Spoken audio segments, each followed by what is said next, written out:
And this is where we will start part 2. Excuse me, sir. Escorted by Heidi. Escorted by Heidi, you all make your way to the captain's quarters. She goes ahead and opens the door for you and ushers you all in. You notice a tabaxi that is hunched over a wide table.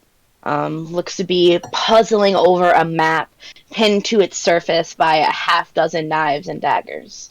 Several golden rings glisten her paws as she traces potential paths through the ocean. She glances up at you with her emerald eyes as you open the door, and her feline's face spreads into a sharp-toothed smile that is equal parts charming and unsettling. Ah, welcome, she purrs. You are the heroes from the pretty village, yes? Welcome aboard the Wave Chaser. We have much to discuss about the sinking isle, and the treasure that we can find if we return.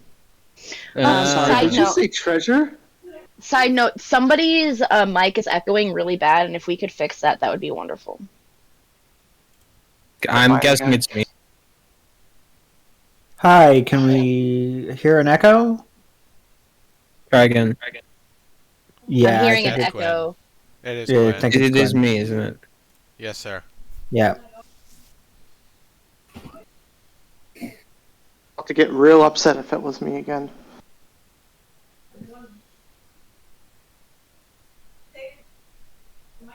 Alright, are also we gonna like- get back into game, or? Okay.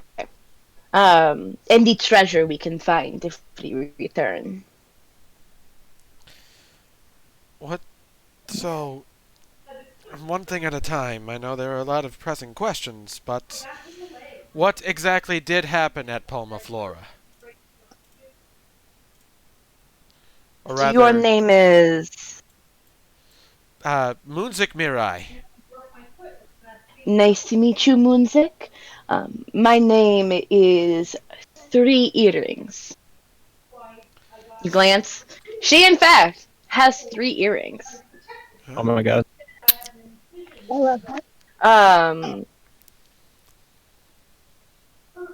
Nice to meet you. And you all are... Your names, please. I'm Brom. And, My name is Miles. I forgot, though. Brain's been very fuzzy as of late. What was the name of the ship again? Welcome aboard the Wave Chaser. Ah, thank you, lass. It sounds really fast. I'm Winnie, by the way. She nods her head. And you? Oh, greetings. My name is Edward. I hail from the Snowgale family.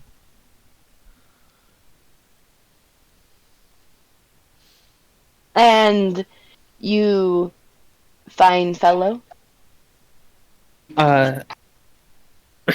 It's my echoing voice happens to be Enema Ramen. Nice to meet you all. And for as your question, the treasure? Well, Yes. What treasure are you speaking of? I've not known any treasure around these parts. Well, there is much treasure to be found here in the Lucidian Ocean and thereof. I have been tracking a group of Sogwin. And they're based off of the Shark Feather Abyss. It is the Shark Feather clan. Recently, they have had a new woman come to take power over the clan. This woman is by the name of Selachai. Selachai. That is, for your notes, Selachai. Can you do that one more time? Selachai.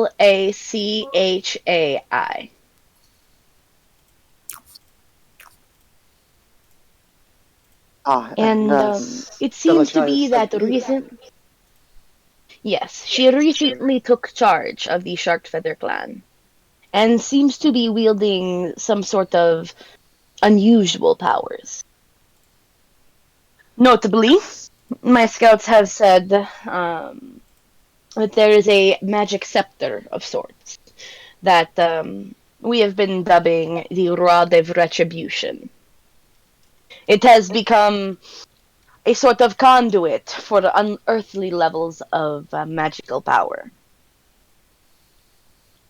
Now, I don't know exactly how this young Sagwin managed to cause an earthquake powerful enough to drag the Flora Isle under the waves, but that isn't important.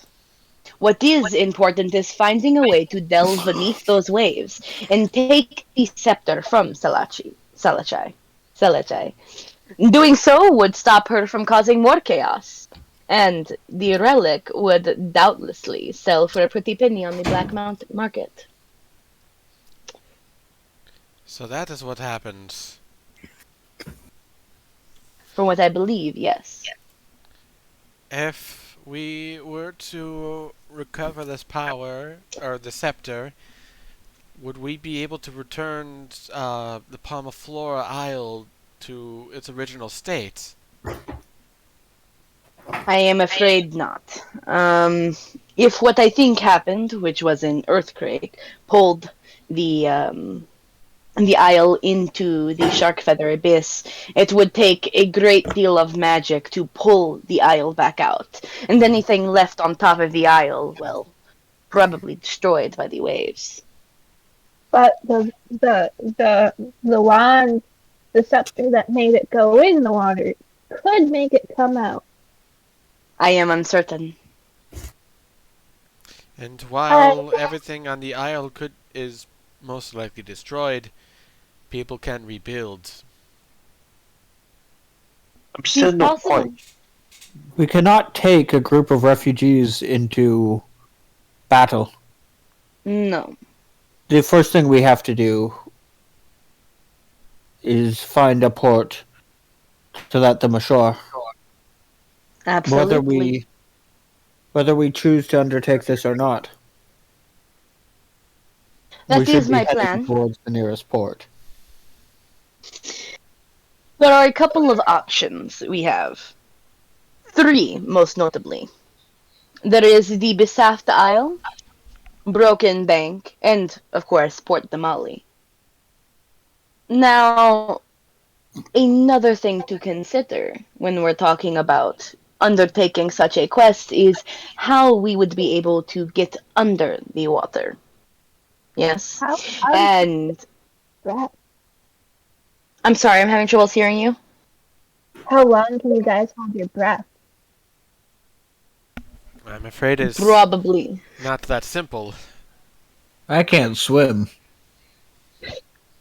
My body starts to feel negative side effects among being quenched underwater for extended durations, and I'm not particularly fond of experiencing those drawbacks. I myself have never been short of breath. This is good for you. However, I do not think No, that's that actually you like a racing single-handedly. It's a race. I know. I do not think that you single-handedly would be able to take down such a creature with this magical prowess. Although you have shown me quite capable. Yes. I mean, unless I know how to very much breathe underwater, I don't last very long. I'm okay at swimming, but prefer to keep my feet dry, if you rather. Now, she references you all to the map of the Menagerie Coast that you see pinned to the table. Marked here, you see, is the ship. Is anybody else? Oh, never mind. It just re-resed. Never mind. Actually, you guys are probably more here. Now, there's the Besaft Isle over in this direction. and Broken Bank. Both have ports there we could dock, and are quite a bit closer. However, Port Damali, she points to Port Damali, is a bit further away. However, we might have access to a couple more resources there. Not only a couple more resources, but we could also be closer to reuniting some of these refugees with their loved ones. This is true. I think that would be a good idea to go that way, as we should probably get these refugees to safety first. Then worry about our issue at hand.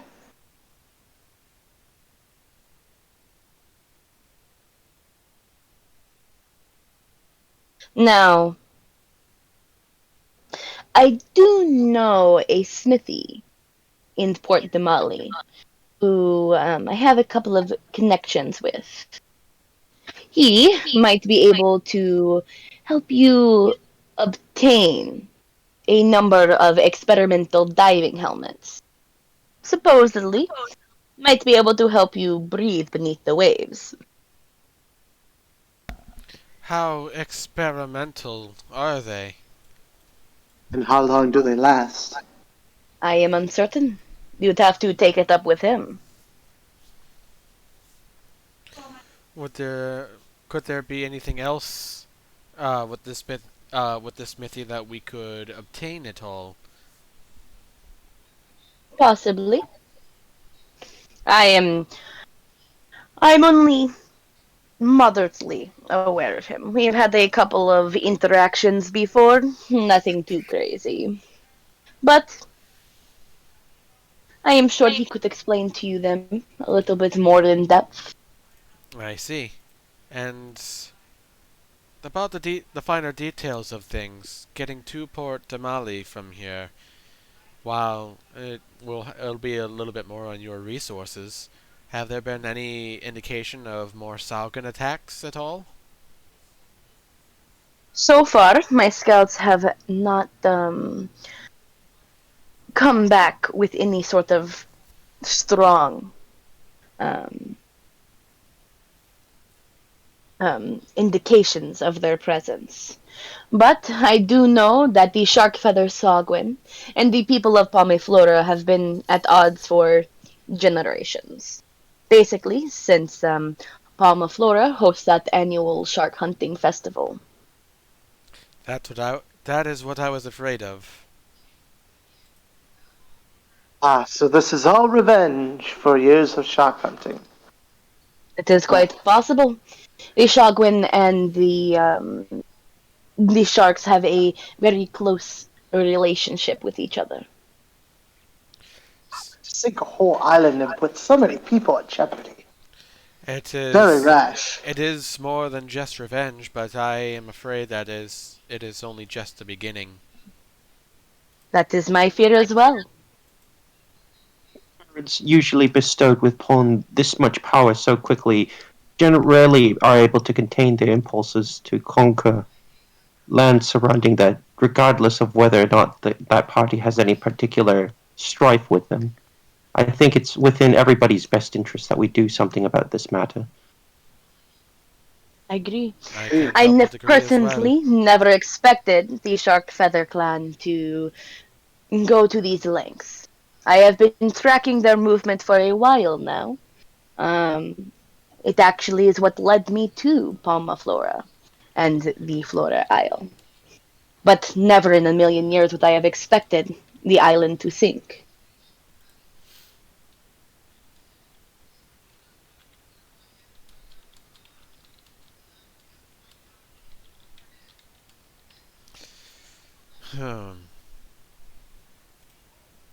I suppose if you guys are willing to help me on this venture, we would be able to sell the rod for a pretty penny.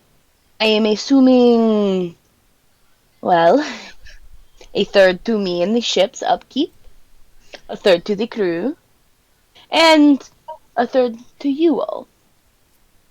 A total of approximately 500 Do you of have a your share. I know of many locations that I could sell this rod. Lily, go ahead and roll me a perception? Insight? yes, insight check. Yes, insight check. Oh, 5, 9. You assume that she's got a couple of connections. Okay, I'm in. I'm gonna ask him. So if you were able to sell them to somebody who was interested as a potential buyer, can you at least give us your assurances that whoever this rod ends up with won't use it for malicious or nefarious intent? Oh, Edward, you're always worried about that. Well, he has a right. He has the right to worry about that, I'm afraid. We've seen what I- it tore apart an island. I don't want this to be used for malicious purposes. I am Always worried sure about that there is being somebody malicious. who it will end up in the hands of the proper people. She gives you a sly smile. 500 gold for this?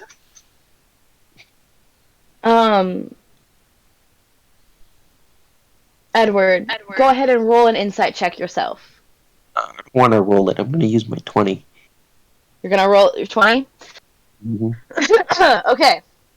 Okay, how do I gonna put this? Is she going to become evil? Is what I'm asking.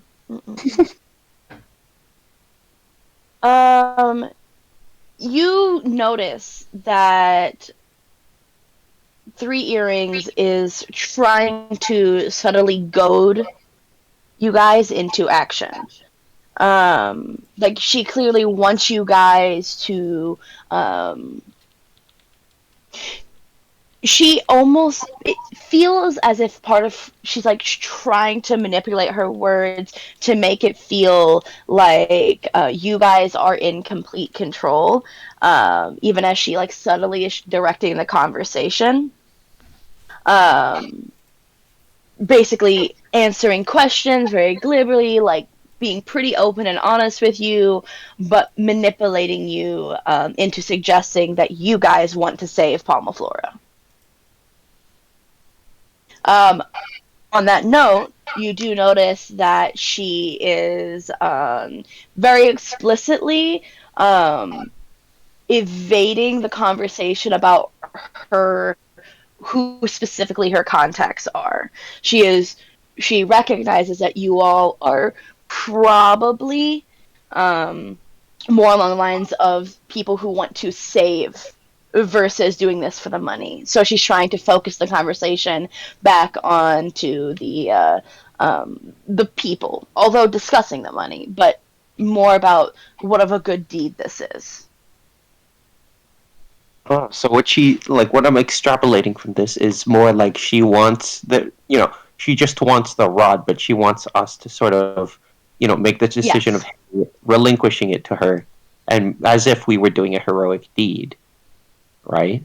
However, you do know it's a nat 20, so you do know that she has no intentions of using the rod for her own. She does want to sell it.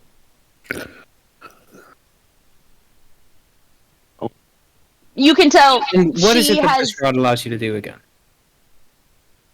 I am uncertain. All I know is it has a great deal of magical power. Clearly, it is capable of causing an earthquake that would sink a city, an entire island. Hey, Unless it happened to be completely unrelated. I'm hey, uncertain. Moonzik, can I take you aside for a moment? I suppose so.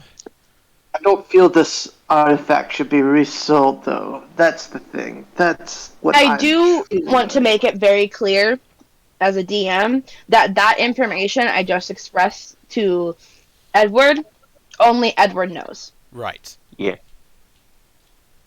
Yeah, okay. I go, well, But reselling something that caused that much destruction, are we really saving that, though? It could end up pulling back into their hands. Especially if you are trying to make a quick buck off of us. I would be willing to do it if we don't resell it. I'm okay with selling it, but I'd want to sell it to, an authority that could use it for the benefit of people, not abuse it. Guys, this is. I'm gonna put a pause in this for just a second. A while ago, Quinn did express interest that he would like to pull Moonzik and Anemo aside to have a small aside. I would. So, Should we go into scheming? is it something that would, like, affect other players' knowledge if they knew? I would prefer if everybody was around. I do think so. Okay. Then, if everybody else could... I promise to be incredibly quick. I'm gonna go ahead and deafen everybody else. You can stay and call. I will undeafen you when you are ready. So just give me just a few moments here. I can deafen people. What? That you guys were going to hop into scheming. Yeah, that's what I thought too. No, We were doing this. because we're streaming. Okay, everybody else is deafened. Okay. So wait, no, he isn't. Hold on. I literally we clicked the button at the same time. Oh, okay. All right, Yeah. go ahead. I just wanted, so in character, Enemo is gonna pull Moonzik aside and just say, "I want it. I really want it." What would you? What would you do with it? I don't know yet, but I feel. What if we went with them, and they'd think that we were going, to help them out. But what if I could get my hands on? Oh shit! I thought that he was on. He can still talk, but he's still deaf. That scared me. What if I could get my hands on it, I could take it. And we get the party if they knew, of course. We're gonna give it.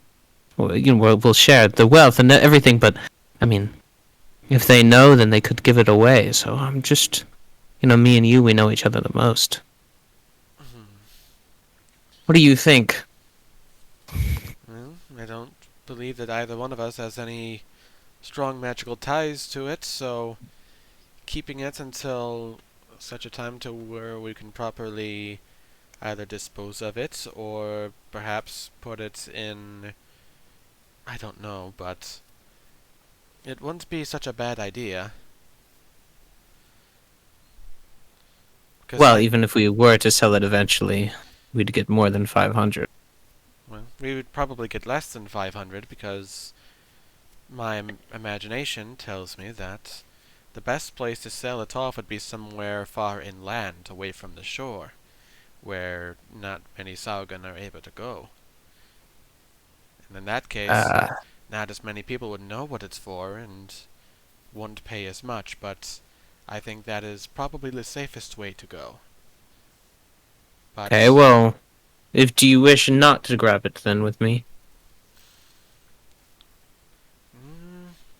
I may, just because I don't entirely trust what this woman says, what this captain says. Well, I think getting that scepter away from such corruptible power is prudent. It's only prudent if the next steps after that is just as well thought out. And a quick buck isn't going to be the best plan. So True. I will definitely go with you on it for now, at least. All right. Yeah. As a We'll side just head note- back there.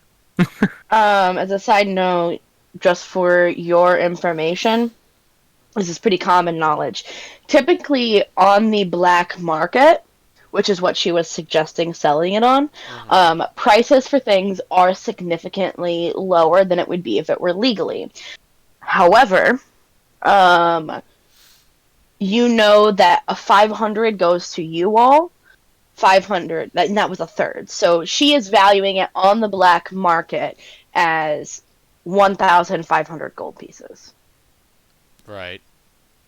So if you were to sell it in the legal means, although many questions would be asked, right? Right. And it's very difficult to sell these kinds of magical objects legally. As the distribution of such a high powered magical item is highly tracked. More likely, you all would know that if you were to sell this back in, on the coast or in the Empire, that if an authority figure caught wind of it, more likely they would just come and take it. Hmm. So we'd still need to be secretive about it if we were to. Well, I mean, I could see if I could use it anyway. Let's go back into the room. Okay. Now understanding. I'm going to undeafen Rocky and Kyle. And the rest. Sure. I'll do it. I see. Alright, welcome back. You can hear again. You You can all hear again. We've given you your ears back. Hey, Thank you. My ear Thank privilege. you, old merciful DM, for giving me, God for giving me my ears back. As if hearing myself You're welcome. half the time was bad You're enough. welcome. At any rate, it would behoove us all to take the Rod of Retribution out of the hands of the Sharkfeather clan. Who knows what kind of havoc that they would wreak next. I Well, agree. I do think that even though we're supposed to, it would benefit all of us. I definitely would like some sort of assurance as to where this rod would end up if we were to end up selling it.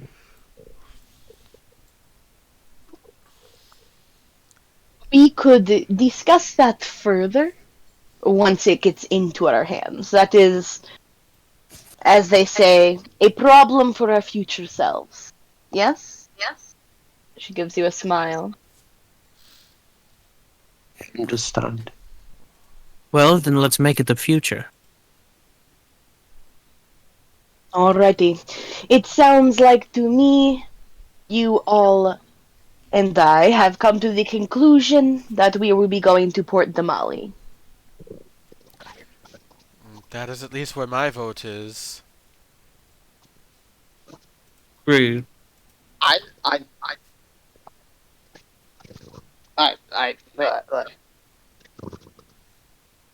Yes.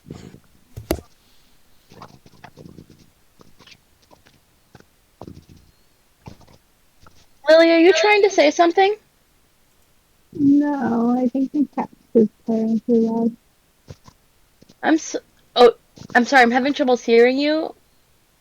Sorry, I think my cat's just purring too loud. Ah. Okay. Alright. Well, go ahead and you can go mingle with the people. And I trust it to you all to tell them where we are going next. And we'll make our way to the next port of call. Sounds good. Yes. Very well. You guys make your way out of her office and the captain's quarters. Seagulls squawk and chase behind the wave chaser as it sails on to the next port of call. Night starts to settle all around you, and the crew is only guided by the light of the stars. You all are able to mingle, tell people, go to bed, whatever you want to do.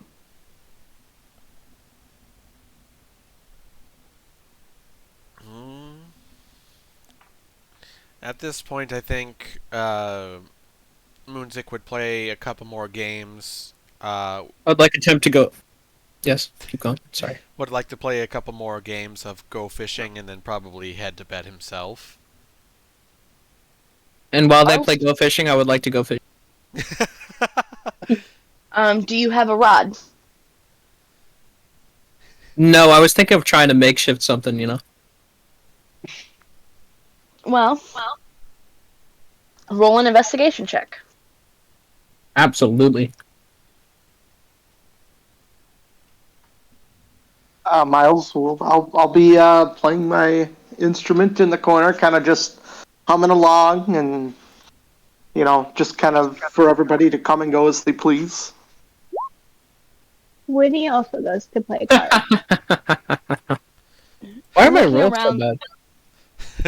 You, okay, 1 second here before, Lily, you go. You look around, for, anything, like a fishing rod. And you do actually end up finding one, in the quarters where you were previously, sleeping. And as you go to grab it and take it up on deck, Heidi, excuse me, Heidi, the dwarf woman who has been piloting the ship, she catches you in the corner of her eye and handing off the stern to the male elf that was standing beside her. She marches angrily straight towards you. And she says, "Aye! What you doing with my pole?" Oh, so I'm sorry, I was just trying to go fishing. She attempts to rip it out of your hands. Are you going to resist her? Or are you going to just give it to her? I mean, so far my actions suggest otherwise, but I'm just gonna give it to her.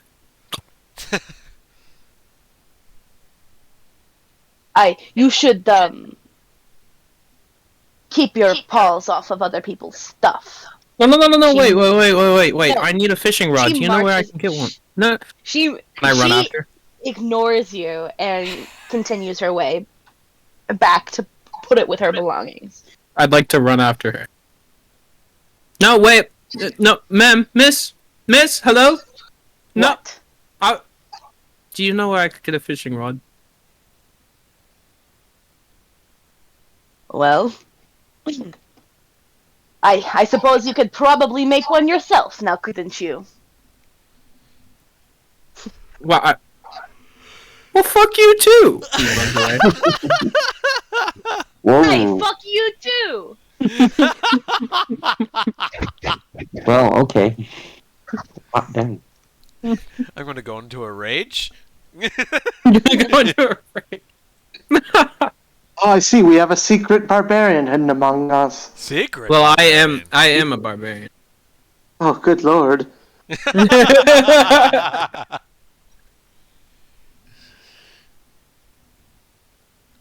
Not exactly. Okay, what do I do now? Upon further investigation, you cannot find another rod. Okay, can I find another stick? No, you don't find anything that would be resembling a rod. Okay, I go hand fishing. It The is about 15 feet from the deck to the ocean. I would like to take a long rest. Take a long look in the mirror and see what you've become. Exactly. Anyway, Lily. Yes. Lil- Yes. Are you playing cards? Alright, you were starting to say something earlier.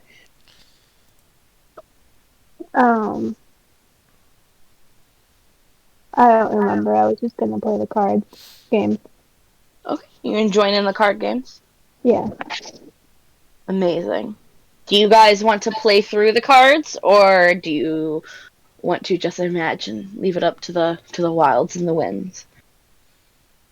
I wouldn't mind playing through it if Lily wants to. Sure, I'll play through it. Alright. Okay. Guys can both roll a this time Borth is not on deck, but you do see that the child seems to have taken the responsibility of hosting the game on himself, and you notice he has been spending a lot of time with Borth, and he is starting to kind of mimic his mannerisms. Oh no. And he speaks in a lower voice. Okay, you all. 7 cards apiece. And he deals out the hands. Go ahead and both of you roll a 8 cards apiece. I almost got it wrong. Go ahead and roll insight checks. Woo. Pretty good. Playing a few hands, you can roleplay as such.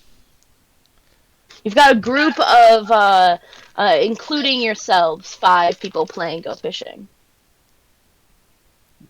So, Okay. ourselves, the kid who's taken over, and 2 other, I'm guessing, refugees who Yeah. decided to join in. Okay. Correct. Going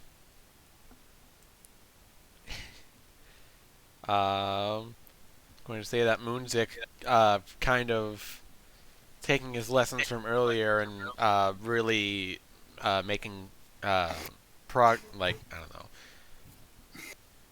know, being able to mimic what the crewmate was doing and what the kid is doing. He hides his facial expressions extremely well and is able to tell when others are not being quite as truthful.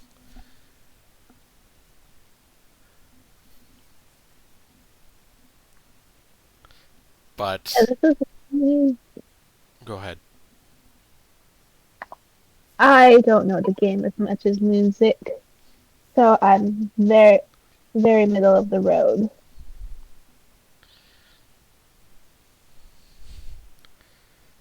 I Well, lose a couple. well, Yeah, Windchime, it seems that you're actually doing better than me than my first go at this game. Oh, that makes me feel so much better. I had no idea how to play. Well, I had even less idea. You can ask this young lad here. He beat me every single time. Wow, that's so impressive. I am very good at this game. Watch me play, and you'll eventually pick up the pieces.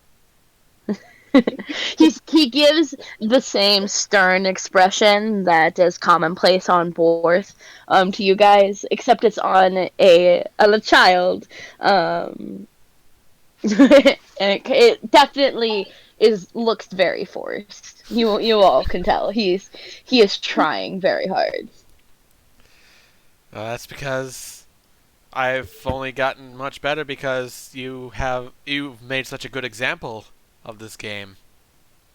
I'm quite good at. I'm quite good at the game. I've had a lot of practice. And even now I feel like you're still going easy on me. Well, let's let the cards decide. As you guys continue to play. Overall, he does beat you a couple of times, Moonzik. And winning only once did Windchime. But still, you guys had a good time for the next few hours, playing this game by only the light of a lantern. Anybody else would like to do anything? It's like near nighttime, right? It's like pretty much done. It is nighttime. Yes. It is nighttime. Like okay. full constellations nighttime. Miles will be humming a little tune to himself, and it goes a little.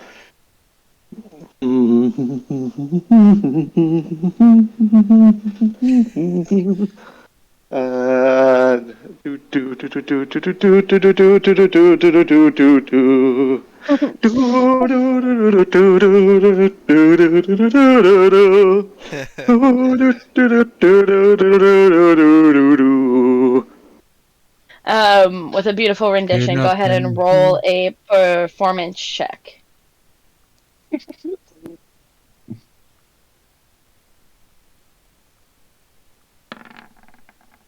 Hell yeah! Ooh. Okay. Going through the weatherman, singing through the weatherman. After a couple of times of playing through the song, you notice that several of the refugees start clapping along, and many of which have gotten drunk themselves, in a sort of lament towards the loss. Are they clapping on 1 and 3 or 2 and 4? 1 and 3. Oh my god, I'm gonna jump off the fucking boat. Soon Wrong may the time. woman come to bring us sugar and tea and rum. Oh, every beat? Oh, well, that's different. No. Yeah, I guess it would be every Remember the beat. beat So it'd be 100%, 1 but I and 2 tried. and 3 and. But Yeah. if you said, like, soon may the Wellerman come to bring us sugar and tea and rum, I don't like that. We couldn't hear you I just clapping hummed it. at all. Yeah, it wouldn't be. It wouldn't be. Soon may the Wellerman come to bring us sugar. No. No, that's Soon nice. That's may 2 the and 4. Wellerman- I don't like that. Either way. Because I wasn't sure we're not here to pick It doesn't we're matter. here to perform. The point being they clap along to every beat, and sing along as you kind of lift the spirits of the refugees, full of good gumbo and good music. Many of them make their way humming tunes of the Wellerman as they go to sleep. And good game. And good game. Correct. Well, amen. Anybody else? Okay, well, so Edward obviously is going to be in his room. He's going to start pondering. No, I'm just kidding. He's going to start wondering, what he's going to start wondering what this entire Palma Flora has to do with the ocean, which also has to do with his parents. And then he's going to specifically, with that thought in mind, send his bird out to sort of just scour along the floor of the ocean, or scour along. Okay, maybe not the floor of the ocean, but like, scour along. Yeah, I'm saying a bird on the The floor. surface of the ocean, you mean? Yeah, around the ocean with that thought in mind, sort of, on lookout at least, and then he's going to do that until, slowly the rocking of the boat soothes him into sleep. Okay, Fine. go ahead and roll a perception check. Okie dokie.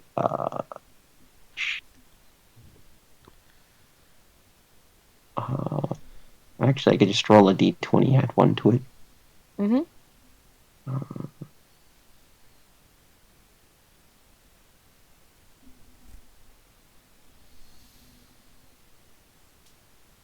Is it okay if I just roll something with a +1 modifier? Yep, we talked about that, yeah.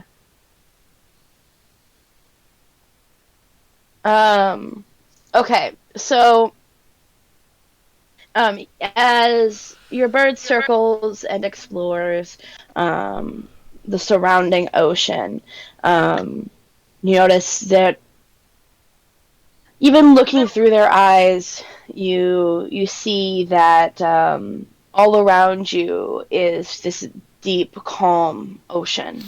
It's nearly as black as the night sky itself. In fact, you notice that it is calm enough. Outside of basically the gentle ripples around, it's clearly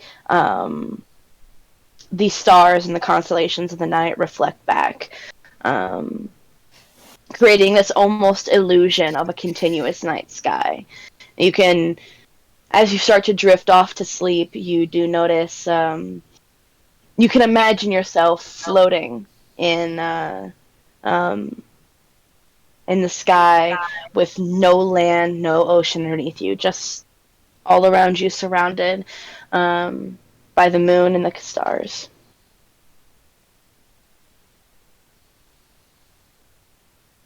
And as for a direct answer, no, he doesn't see anything. Yeah, I can't even see the roll on my thing because Roll20 froze. Oh, lovely. You got a 6 + 1 for a 7. Yeah, that's not gonna do anything. Anybody else?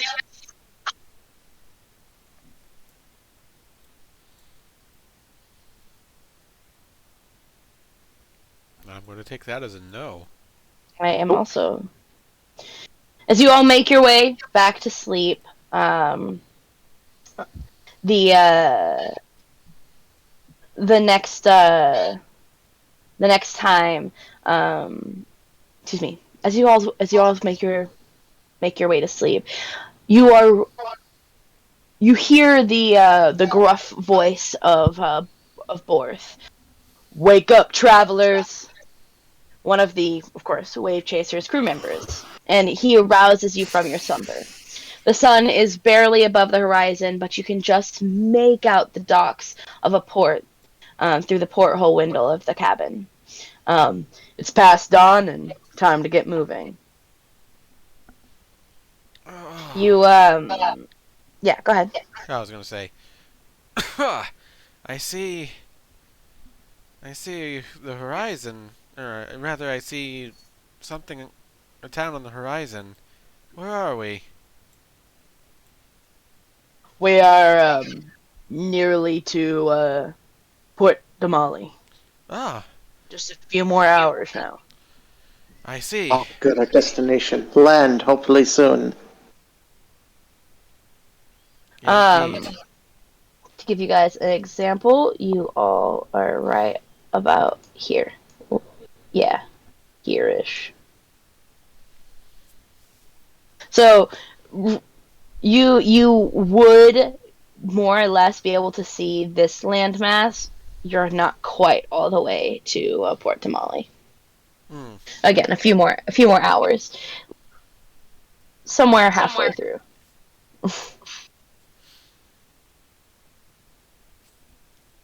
Well, I suppose then we better get up and stretch and greet the day. Is there anything that needs help with around the ship this early in the morning? Can always use people to swab the deck. Yeah, no. Ooh, swabbing's not my kind of thing. I'm more of a flosser. I'm more of a fisher. Well, it's not a glamorous thing, but someone's got to do it. Hand me a brush and I'll get to it. He, you see a smile through his beard, and as you make your way out of the quarters, he hands you a mop and a bucket. You notice another man swabbing the deck, and it's the male sea elf that you notice talking to the pilot, the dwarven pilot from before. Just green complexion, sea elf. Yeah. He's humming the Wildemount himself.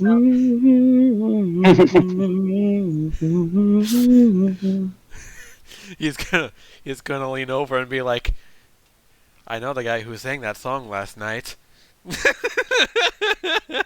Yeah. Yes, you did.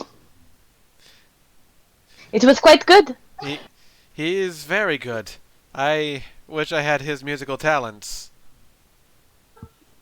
As do I.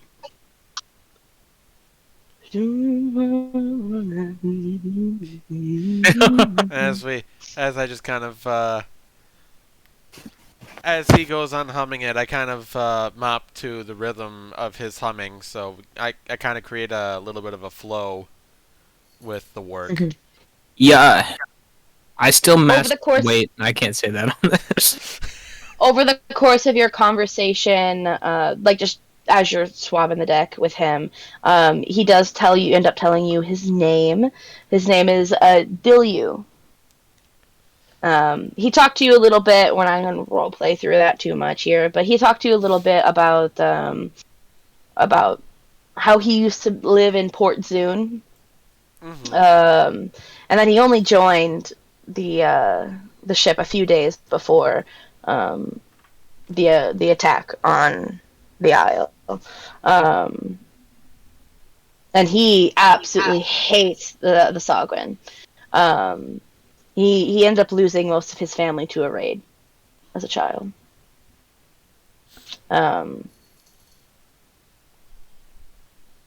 Yeah.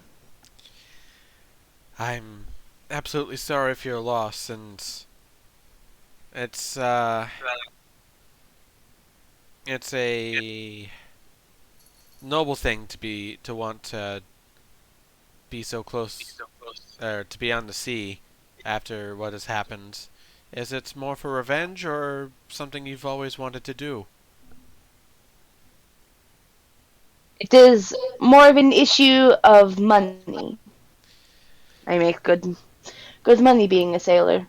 I understand that. I would say it is probably more coincidence. That's fair enough to say. But An unfortunate one.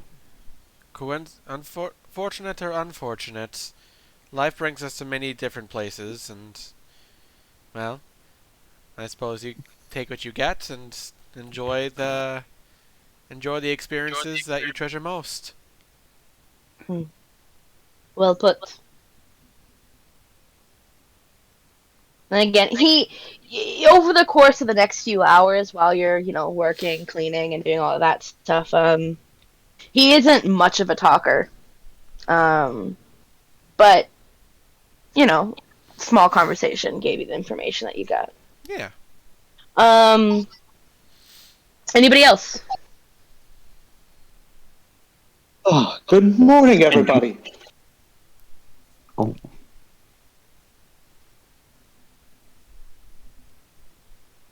That was it. Go ahead, Redwood. right, okay. Question. We had a long rest, right? Yes. So our port and die reset. Yep. Go ahead and roll that. Okay.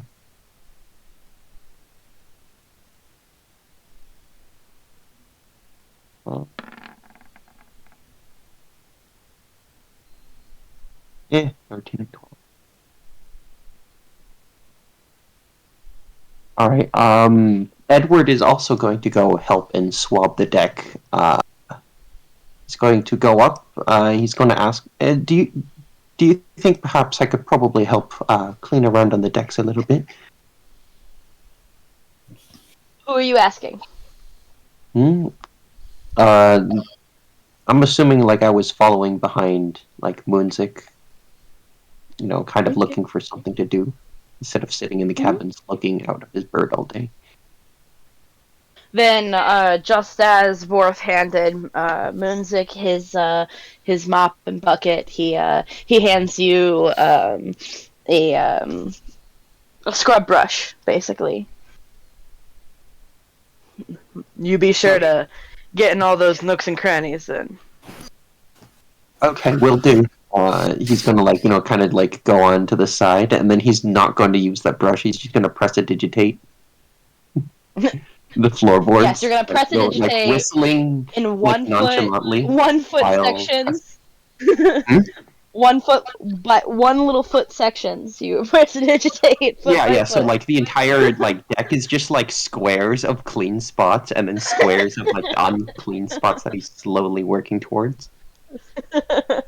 Okay. I mean, you're gonna whistle nonchalantly while he's doing it, holding like a scrub brush and not using it. You know.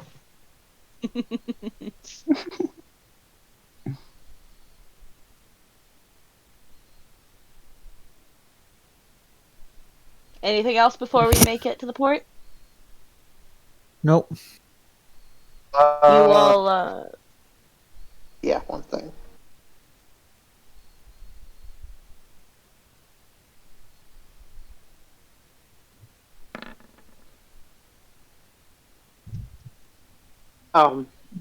Okay. Well then.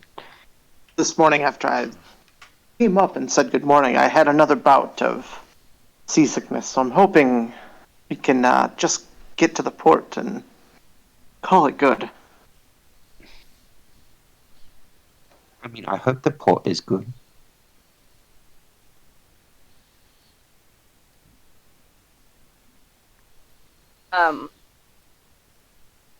as you guys go about your morning business, as we get a little bit closer towards the port,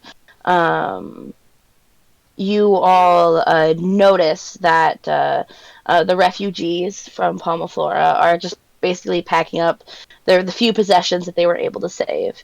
A couple of the times, as you get like right upon, Port. This is not perfectly lined up, but as you get right upon Port Damali, Aurelio, the young cleric that you all remember from before, comes up to you. All of you, in fact, just as you guys kind of mingled your way, and he says, "Thank you so very much for helping us all get to safety. I was talking with all of the refugees, and we pooled together some gold as a way to say thank you.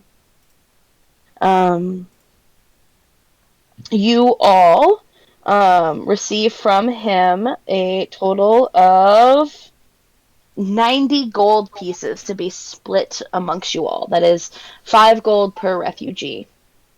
Okay, so we have 5 people in the party, right?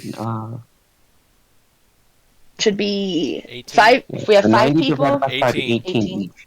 18 Right. apiece. Oof. also you have 6 people in the party, so I'm confused on where. Whoops. My In Yeah. that case, yeah, 15. my bad. Whoops. I forgot to count myself. Whoops. 15. How many refugees do we see? How many are there? There are 18 people, including like Joao and Alonza that you remember from before, and Aurelio. There are total of 18. Right, 15 Miles pieces graciously accepting it and then going, I appreciate you all for your help, but you're going to need this more than me, and I'm going to give it back to all of you because you have to start a new life now. And that is something that, with me now being an adventurer, I personally will find my way. But you all need to find your way now. So please, and I'll hand it back to, as much as I can, back to everybody that can get one. And I would like to say that my share will be going back as well. I would rather that you all use the gold for yourselves to try and rebuild what you can. Man, I'm gonna feel like a dick, but I actually need to take this money. I'm gonna say thank you. I also have a rebuild to undergo, and this will help towards it. I hope your rebuilds go well.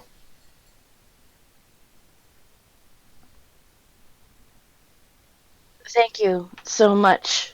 But really, we piled together this gold for you all. Please, we cannot accept it back. I mean, I have thanks, dude. connections. I have connections in Port Mali, and we'll get those who need to go back towards Palma Flora proper.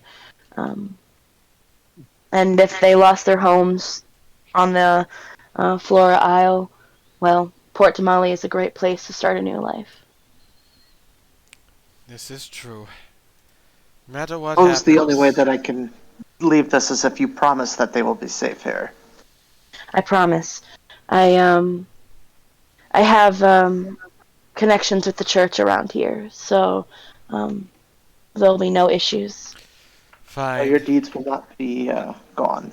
I Then will. my apologies. I will begrudgingly take the gold then, and then later I'm going to go. I'm going to go and whisper to Brahm. I'm going to say, Brahm, I know you need some money to rebuild as well. Take 5 of my gold.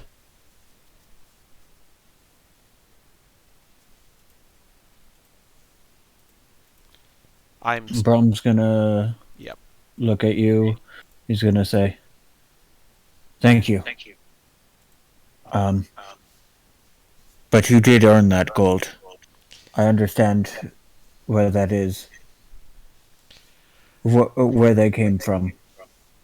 I will take it, but know that I will have your back." I understand. And whatever questions you may have about me in the future, you are free to ask. This is by no means a purchase for your silence. Everyone has curiosities, and I cannot deny that out of anybody. Thank you very much. I am indebted to you. Of course. And in time, I hope we get to know each other as friends. I as well. I'm sure we will, gentlemen. Sing us a song of friendship, then. I shall do so. That is for best. May the best friends come. God damn it. Go I do ahead, like roll a performance check then if you're going to.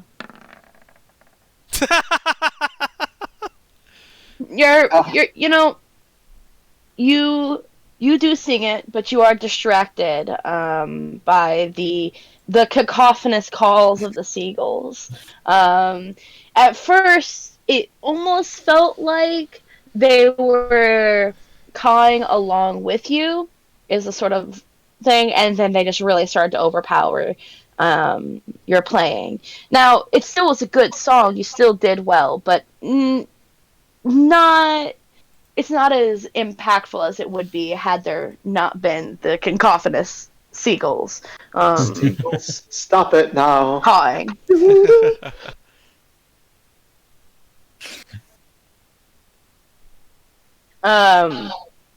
You all a bustle of activity on the deck of the ship as you hear commands being thrust about at all of the crew members, from the first mate and pilot, the dwarven woman. As you glance over onto land, you notice that the boat rocks gently under your feet, rising and falling with the tide as the coastline looms on your starboard side. The sails flutter as the crew loosens the lines, dropping the vessel's speed to a crawl. The early morning mist parts as the sun breaks the horizon, and in the distance you spot the towering spires of the city. Soon, the clamor of the activity on the docks reaches your ears. Workers hauling goods and passengers embarking, disembarking. Sailors prepping ships for departure. The massive city emerges from the mist, a sprawl of squat buildings and soaring towers, as you prepare to disembark. The captain finds her way to you, just as the docking process is happening. And she says to the lot of you, Well, we are here in Port Damali, and the I have right here the directions to the smithy that I have connections with. And she hands you a piece of paper. It's a little map of the city. Let me whip you all to Port Damali. She marks off in the light.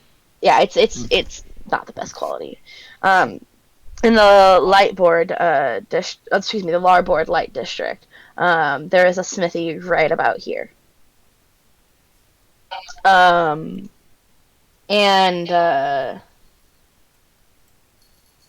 she says, "We do not have much time here. I'm afraid the longer that we wait, the more chances are that the Sharkfeather clan will no longer be in that area. So, make haste. If you do not hurry, and you linger too long in the city, we will disembark without you. So please, go there and then come back. Also, give this to the owner of the establishment, Hector, and he will get you the helmets that you need." Understood. And then Edward's gonna go. I do ask. The letter is private. Please, do not read it. And it is sealed, by the way. Oh.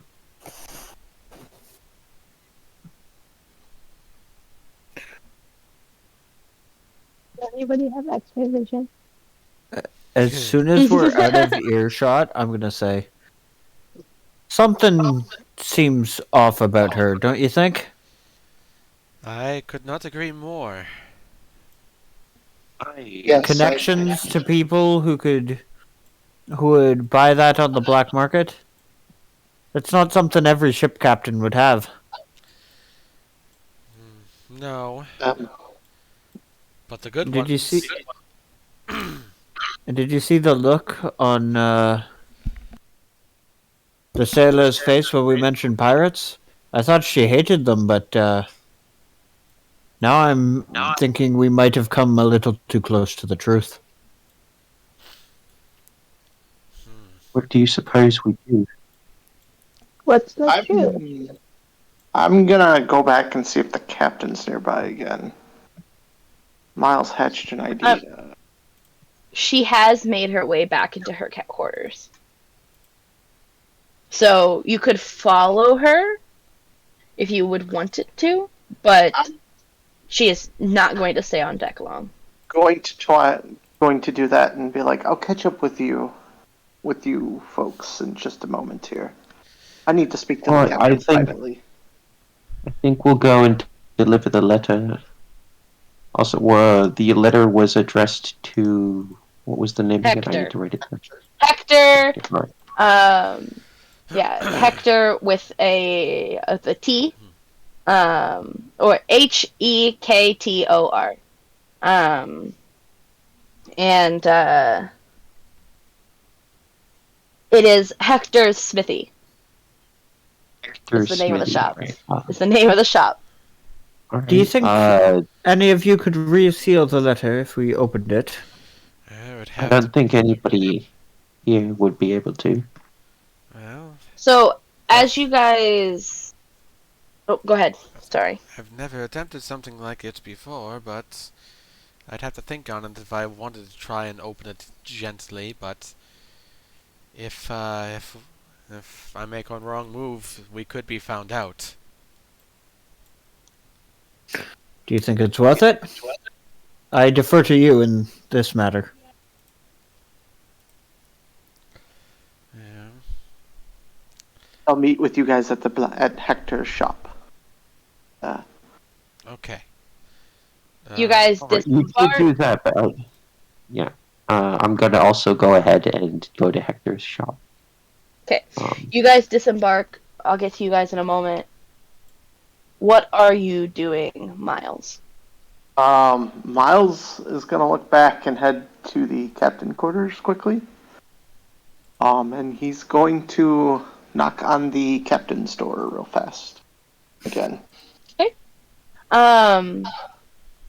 She has barely got in there before you were. She opens the door and says, "Why, hello there, Miles. Yes." Yes, that's correct. I have a few questions for you here, just out of curiosity. What I'm gonna have happen right now is I have a feeling I know where this conversation is going, and this is a private conversation. So, So we can put this out later if need be, because no. What we're gonna do here is I'm going to deafen everybody. Now, I still want the audio to be in the recording. So Cameron, can you take out your earbuds? I can take off my headset, and then one of you just message me on Discord when you are ready. I will, or you can deafen yourselves if you would like, please. And if you don't, I will for you. And with that, I am going to take my headset off. Shoot me a message on Facebook when you're ready. Okay. All right.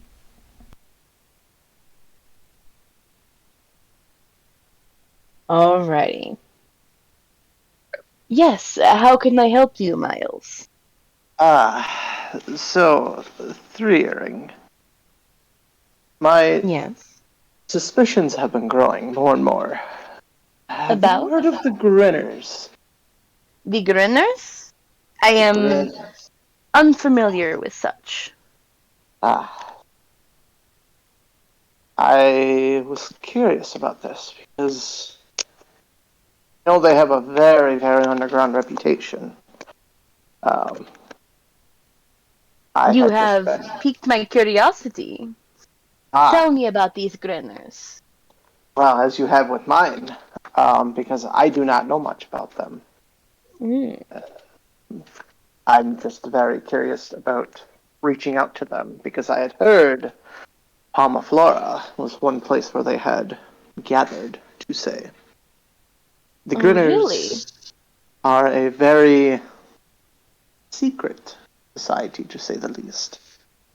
I don't know much about them. I just know, let's say, a few members that have passed on the tradition, if you will. Not to myself, but perhaps to... Oh, I was hoping perhaps yourself. Well, now, what made you think that I knew about these Grinners? No ordinary captain has ties to the black market, or interest, really, to rare artifacts. Treasure, yes, absolutely. But why would you want to resell a very dangerous artifact back onto the market? You see, go ahead and roll me an insight check.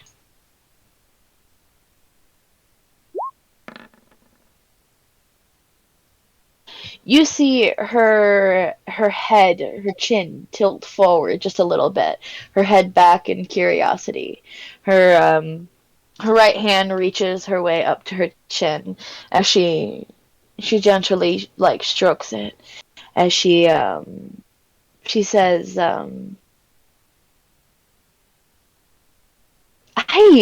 I particularly appreciate your initiative.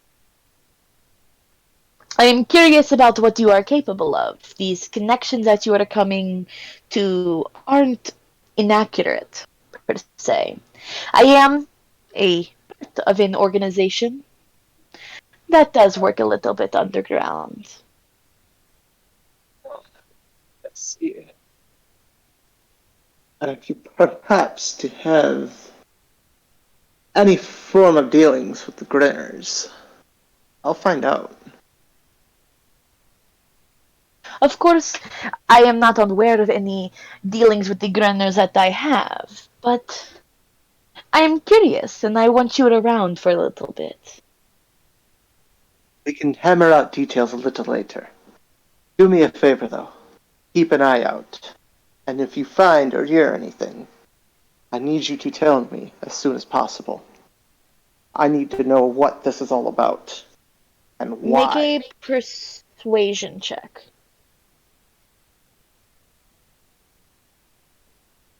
With advantage. Oh, good timing. Wonderful. Oh, baby. There we go. Of course, I will do nothing but. I actually know of a place that you might be able to find more information. But in order to get to that place, you must be a part of the group I was talking about. They have lots of connection to all across the Lucidian Ocean. Are you familiar with the revelry? I'm not. How do you spell that? Go ahead and roll me a history check.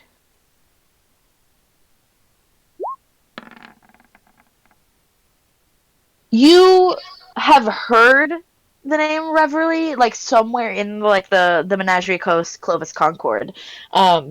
You know that it is a pirate organization.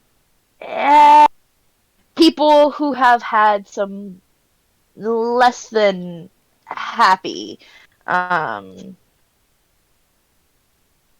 connections with the Clovis Concord.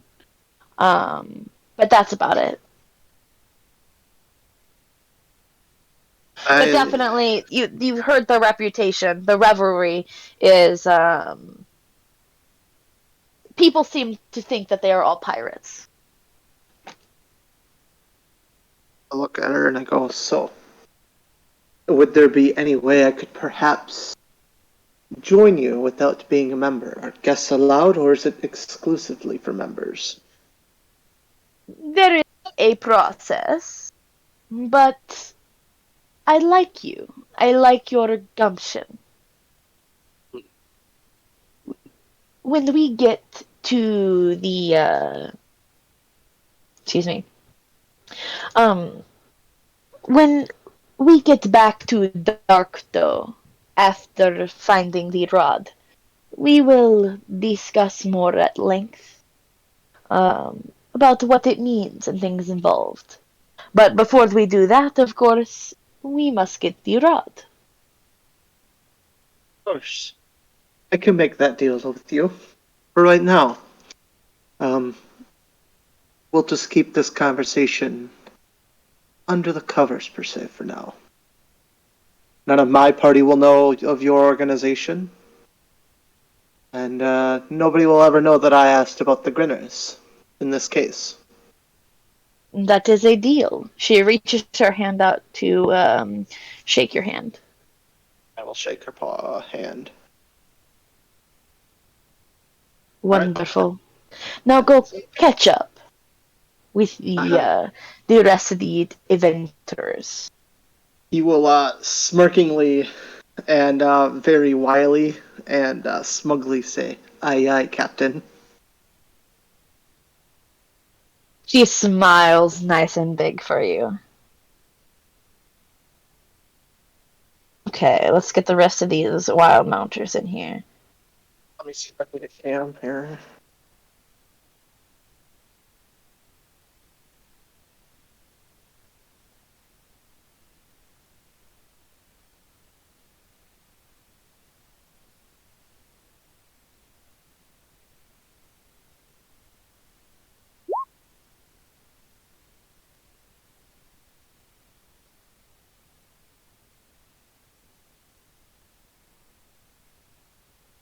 So, how was that? It's good. Nobody Go ahead. knows. We're waiting on the other two. They have deafened themselves, so I don't have control.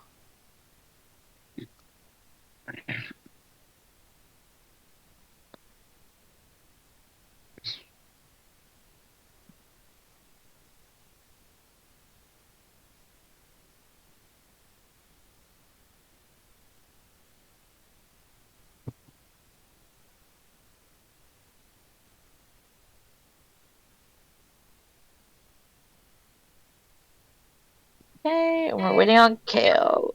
And Cam, are you here? I'm here. Okay.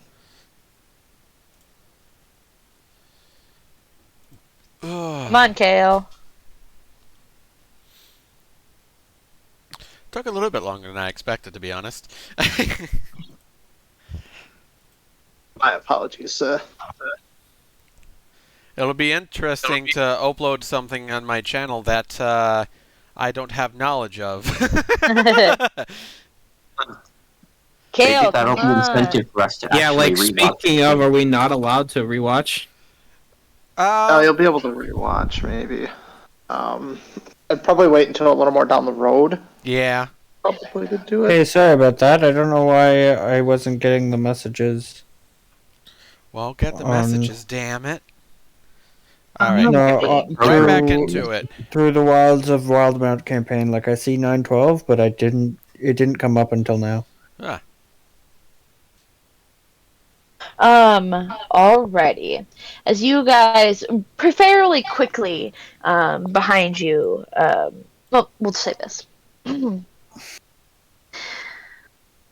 The shipyard bustles with activity as dozens collaborate to build and repair boats and ships throughout, from personal schooners to trading galleons.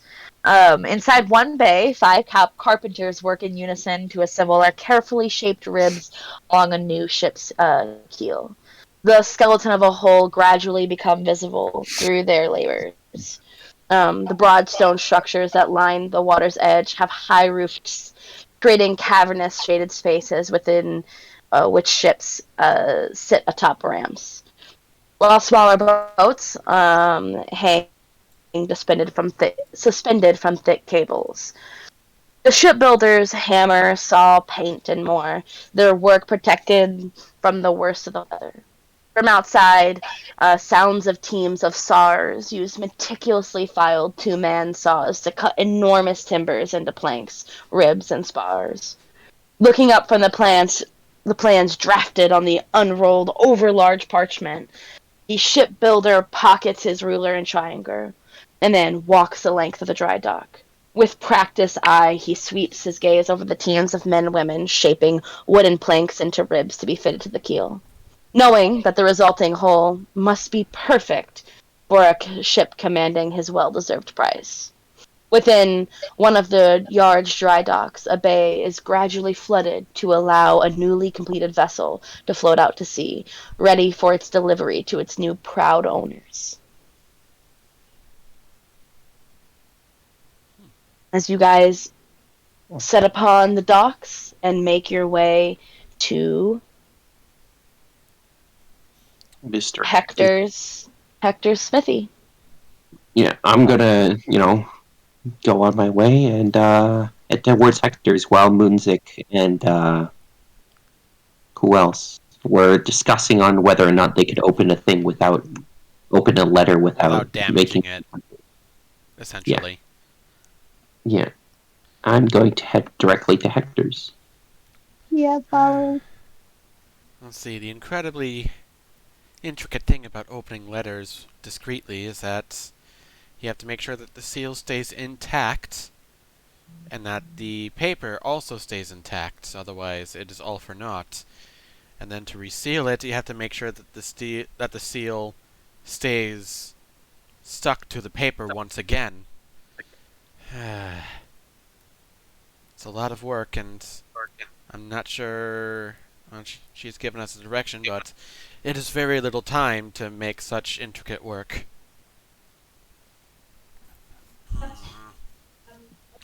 Moonzik is kind of puzzled and troubled and beside himself on it. Yeah, Edward is already long gone, directly headed to Hector's. No, they're all following behind you, having this conversation. Oh, okay, never mind. There's no I'm need to separate the turn party. around. I'm gonna be like, They can walk and talk. yeah, fair enough. I'm gonna turn around. I'm gonna be like, not sure why you would be puzzled over what the content of this letter was. I mean, I do admit that it is relatively intriguing towards somebody like me. Not really sure we should be snooping around like this. Well, What if there's information in here that the captain specifically doesn't want getting out about this, either this mission or the relationship between her and the smithy, or something about the smithy that the captain doesn't want us to know about? I mean, that's true, but also, I mean, we'd have to go through the trouble of opening this letter. And resealing it. Yeah, and that's not really something that I want to go through myself. I think it's probably simpler if we just delivered the letter to him.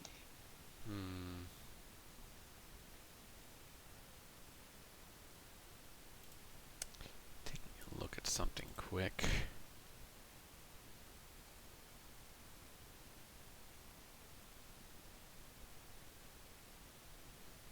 Alright, can we, get to the smithy where Hector is? I'm gonna go for Let it. him do his thing. Is he gonna roll some stuff? I'm gonna roll some shit. I'm gonna take it sleight of hand. So you're attempting.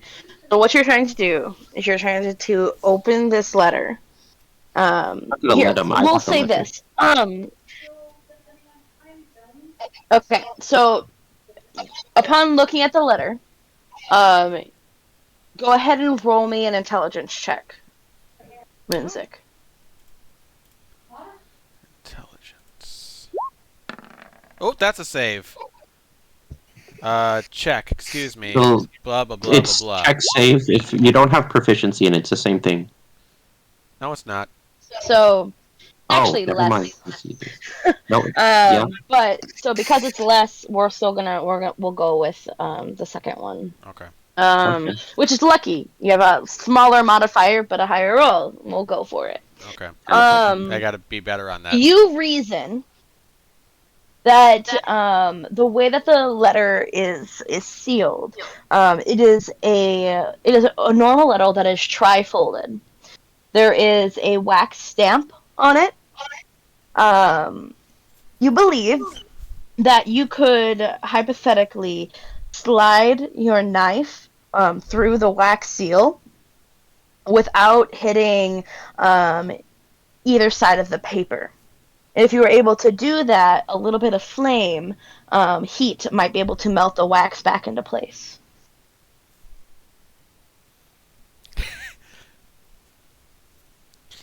I look over at. Actually, I do have some tinder I can use to just melt it a little bit. That should be okay. I mean, can I, stop him and not have him do that? I mean, this is a conversation between the two of you.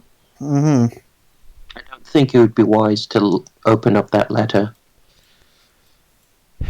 I know it's not Yes. wise. You left earlier. Can No. you share what you learned? No. Wrong person. Oh, sorry. My bad. That person is still behind us. Yes. Yeah. Well, he at this point in time, he has caught up. Wow. Because you guys aren't too far outside. Okay. We're dilly-dally. Miles, before we open this letter, any extra information we should know? Oh, what do you mean, my friend? Information on what? Well, you doubled back. I assume for some reason. Oh, I needed to speak with the captain for a few moments. And That did you was it. learn anything? Oh, that was between her and I, my friend. I see. So That no was, no qualms with us opening this letter then. No, Still- absolutely not. I think we're okay to trust this because, trust me, I think this will be good for all of us. So I think we should just keep doing what we're asked to do. I don't think we should open this letter either. Edward, I understand your objections to this, but at the end of the day, you either provide a little bit of flame for me to reseal this letter with, or you just stand there and say that you couldn't stop me from opening the letter. But either way, this letter is being opened. Ooh. I feel in our best Emily, interest. so right now I have the letter, right? I never explicitly said who got the letter. Mm-hmm. I probably should have. But let me roll a d6. I was gonna say roll a d6. That's the best way to decide it. Oh, okay. I have it. Windchime has a letter. Okay. Windchime, you have the letter. It is your choice. Do we attempt to open it and reseal it after we learn what's inside, and make decisions based off that, or do we,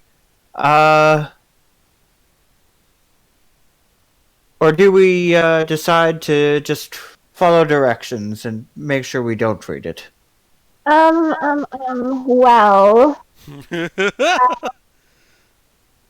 I suppose the real question is here, who do you really trust? I mean, I feel like the captain really has no ill will for us, and we have a potentially good connection, I'll say, if we don't open the letter and go against her. But if we do, by all means, I will not be any part of that. to be won't- perfectly honest, I don't really trust anyone. Everybody always has an ulterior motive. But there might be information in the letter. I'm gonna facepalm. Miles is going to attempt to snatch or try and grab the letter out of Windchime's hands. I try and hold it back. Okay. Here's what's gonna happen. You're going to roll contesting dexterity rolls. So just a straight dexterity, nothing crazy. We're gonna do contesting dexterity rolls, because I feel like she knows that this is coming. So both of you go ahead and roll dexterity. No. Oh, and whip. Well, I guess So, Miles, you reach out and you snatch the letter out of Windchime's hand. What Hey, I apologize not to be rude to everybody, but I really think we need to get this letter delivered, and in a very good, timely manner. If you will, please. As he's saying that, like to try and cut him off and try and Moonsick's gonna try and counter snatch. counter snatch. Counter snatch? Counter snatch. All right. Like sort of get Global in his way or offensive. something to impose disadvantage or something. So you're going to. So here's what's going to happen. You go ahead and roll a perception check. Moonsick or Can I Well, also actually, see do what's insight, about to because- happen? Actually, insight check for those not, or if insight check, just roll an insight check. You'll see what happens. Insight check for Rocky. That's a 2. No, you can't. So you can't read his body language enough to be able to intercede. Nope. That's a Can I? Okay. I'm going to Insight check. insight check. Can I override that with? Oh, never mind. ooh. Okay. Okay, yeah. So you get the feeling that Moonsick is going to start lunging to grab it. I'm going to place a hand on his shoulder, and I'm going to say, "Come on, guys. We fought off a sanguine invasion together. We helped out refugees together, and we're fighting over a letter. All I asked was whether it was possible to make a decision here that was safe, and I asked us to come to a decision together, and we are fighting. We fought those fish people earlier, and we each had each other's back. Let's have each other's back now. I agree. I don't think any quarrel amongst us would benefit any of us anymore.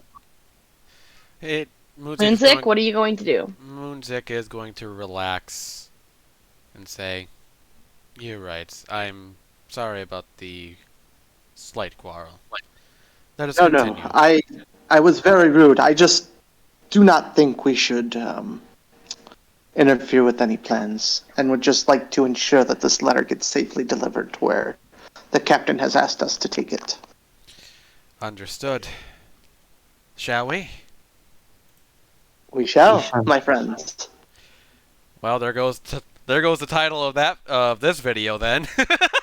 If that had gone through, I was going to call this video Counter Snatch with an exclamation mark at the end of it. Counter Snatch, global offensive. As you guys make your way to Hector's smithy, a crowd throngs the street, filling the air with noisy chatter and humid aroma of humanity. But the sounds of smithing and the scent of coal smoke can cut through it all. The door, heavy with a barred window, opens on the brightness. Like 1,000 little voices laughing from the shelves and cases. Light flickers off swords and armor. Even some rings and buttons. Hanging above the counter and till is a short sword with a finish that is nearly like a liquid mirror. The smells are reminiscent of like your classic iron blacksmith, with a slight acidity and taste in the mouth.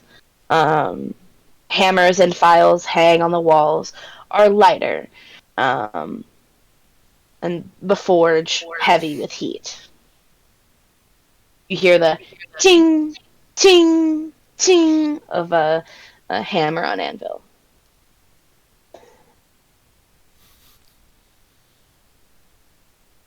A wooden sign hangs from outside the building. Hector's smithy. Brahm's going to feel a little bit more at home, given his brother. And he's going to go, "Ho there! Are you Hector?" Why, yes, I am. What can I do for you? We have a letter for you from the Three Earrings. And we were told to inquire after helmets that could help us deal with underwater. Well, I do happen to have those helmets. Fairly recently, I received a shipment of those experimental breathing helmets from inventors in Port Zune. But letter, you say? Hands it over. Actually, Miles will look at the letter and goes, "Okay, wind chime." Hands it to wind chime. Go ahead. What? We have a letter to deliver from you, from Three Earrings herself. Yes, the letter's from Three Earrings. Winchan walks up to Hector with the letter. Here. He takes the letter, opens it, and reads it. To him, trying to see it. Go ahead and roll an insight check and an investigation check. I was going to say, as a party or just? she is the one who's up closest and can see and observe. If you want to Oh, help nice out rolls. with the Well, she got a 20 and a 16, so. so you glean from the letter one word. I'm gonna message it to you. Okay. But you notice that his face blanches. What would you prefer me to message it to you on? Oh, Facebook is good. Facebook.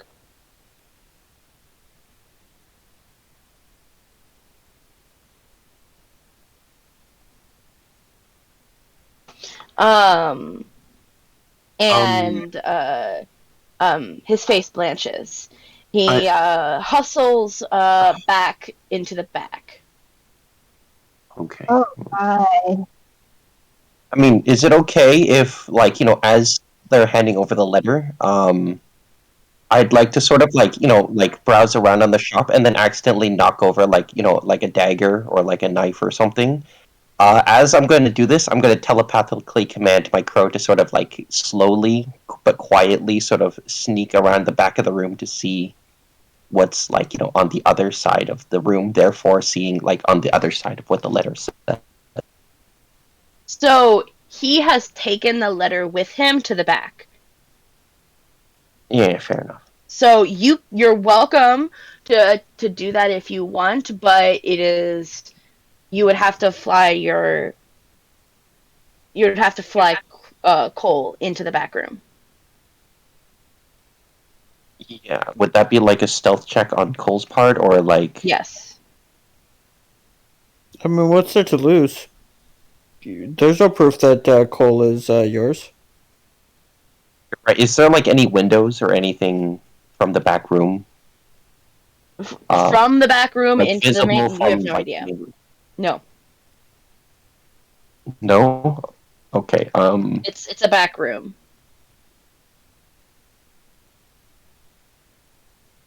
All right. Sure. Let me just.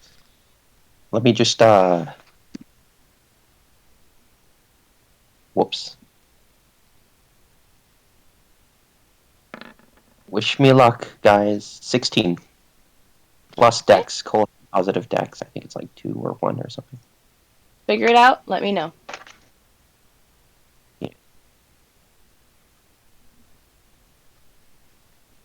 Great.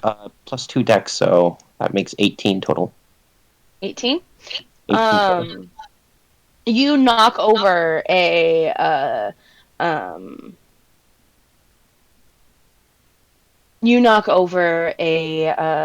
small stand of little daggers and the like. As Cole sneaks his way towards the back into the back room. Are you looking through his eyes at this moment? What? Yeah. Okay. You see Hector pacing back and forth in the back, before, after just a moment, going to grab a variety of helmets. In short order. He's pretty focused into what he's doing and doesn't notice a crow that flies in and perches himself on a high shelf as you watch him carry 2 at a time these diving helmets. They look like and he enters into the regular room with them, so everybody can see them. They are a helm of steel and glass that resembles a cage, basically wrapped around a fishbowl. Okay, so like a funny looking scuba helmet. Yes, except think of there's no metal on the sides; it's just completely all around is a fishbowl. As he carries 2 at a time, he goes 2, 4, 6. There are 6 diving helmets in front of you. During this time, could I have, like, he left the letter in the other room, right? No, he carried the letter with him. That's something he should have in his pocket. Oh man. Sorry, it is not. it is not something that somebody's going to leave out. Mm-hmm. Mm-hmm.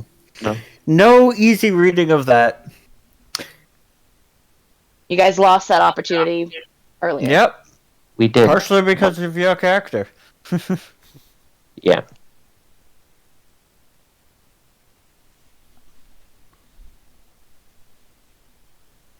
He sets them out.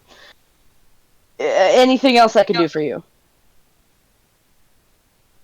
No, I think that'll be all.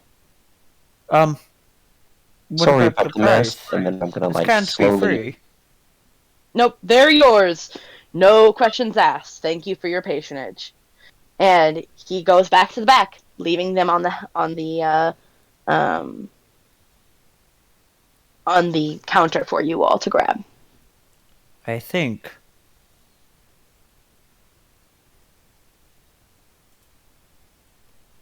That does worry me. Yeah. Hmm. Go ahead. Roll a. Well, I guess you would see this. I assume Cole is still in the other room. I'm sorry. What? Yes. Through Cole's eyes, you would be able to see Hector kind of peeking through the curtain, watching you all.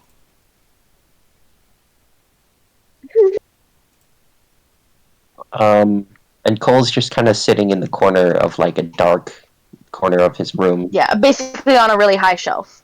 like as a spy. All right. I'm gonna leave him for a little bit before I dismiss him, just to sort of see what goes on in Hector's sort of room or what he's doing. Like, after opening the letter. We're gonna take our helmets and we're gonna leave, right? Winton picks up the helmet and inspects it. I'm sorry, and does what? Inspects it? Yeah. Roll an Arcana check.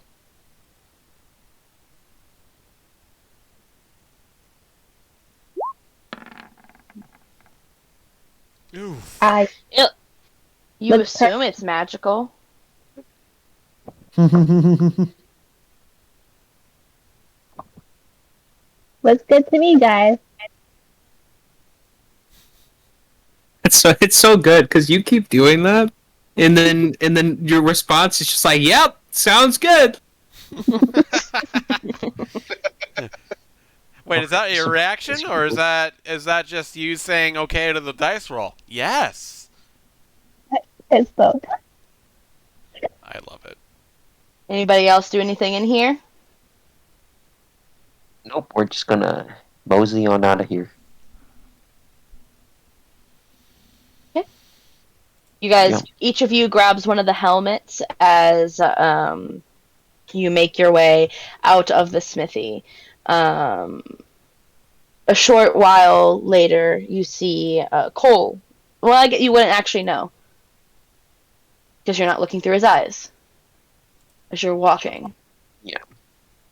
So, how do you want to go about that? Telepathically. I mean, I could still, communicate with Cole, right? So, You can. Cole would be able to say that, where the location is and where anything else is, Really base.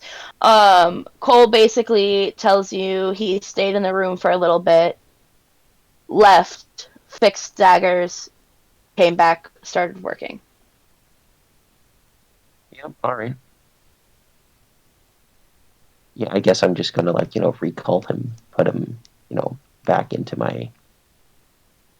whatever Pocket the... dimension. Yes. Yeah, pocket dimension. Or whatever. Or back to the Feywilds. Or whatever. I don't know. Yeah. Where is Cole from? I mean, I think I assigned him to be a Fae, right? Okay. So then yeah, he pops back into the Feywilds. God, if only I could do that. You can. with the Leave, Mexican- you just guys- leave randomly and head to another dimension. Sounds fucking Yeah. fun. Chill. Peace out, yo. Peace out. I am a head out, pops back into Feywild. Later, y'all. Is there anything else you guys want to do quickly here in the city before making your way back to the docks? No, I'm Not good. that we have much time to. No, I think we should probably go back. I agree. You make your guys' way back onto the aboard the ship. Three Earrings meets you, greets you all as you board the ship one more time, and looks at you sternly, all of you, and says, "Are you prepared?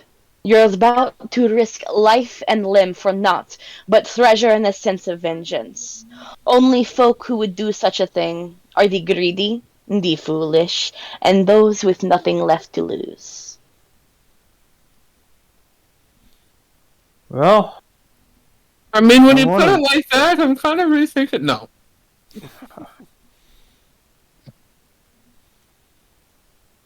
Well, I mean, I suppose it wouldn't be safe to have, a tyrant going around tearing down islands out in the middle of the ocean. I do think that that person needs to be stopped.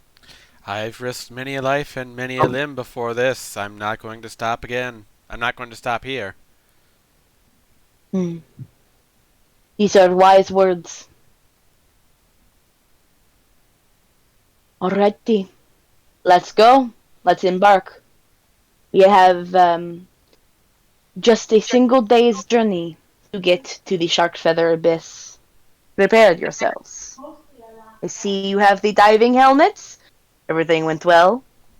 Mm-hmm. he Wonderful. didn't ask for any payment.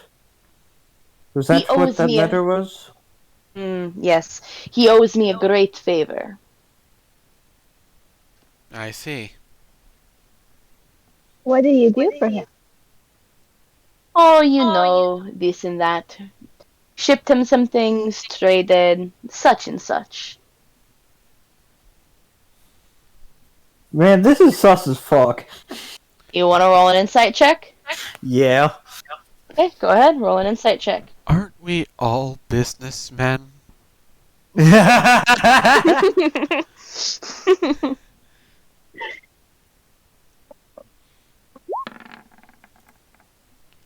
And Brahm is not very insightful. You don't really know. She seems like she is, they did business such and such. None of it really matters. The specifics don't really matter to you what kind of business it was. Okay. Fair enough. It's hard to tell, Like it's all of that stuff's too heady for what you're normally used to. Yeah, that's fair, that's fair. Alrighty. Get yourselves prepped and ready to go. We are going to be undocking here in just a moment. She goes Alright. back to her quarters. Also, just as a quick aside, for whatever reason, whenever I picture this captain, I'm thinking of Captain... I don't remember her name now. From Treasure Planet. Oh my gosh, yes. She's got a more of a, she's a snow leopard print. But I get what you're saying. Yeah. Yeah. Yeah, definitely that vibe. She also does not wear like formal guards wear. Okay. Like she does have a nice long coat. Sure, it's red. But definitely not like an imperial, like Clovis Concord, Zalejo wear, right? Okay. So it's she's a captain of a ship, Yeah. not like a warship. Yeah.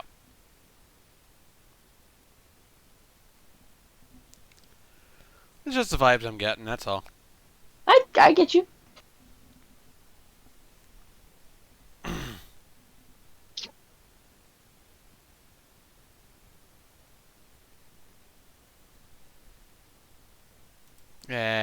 Anybody else have anything Shortly, to say? shortly the ship distances itself from Port Damali, leaving behind the refugees from Palma Flora, hoping that they find and are able to make a new life or find their way back to their old one.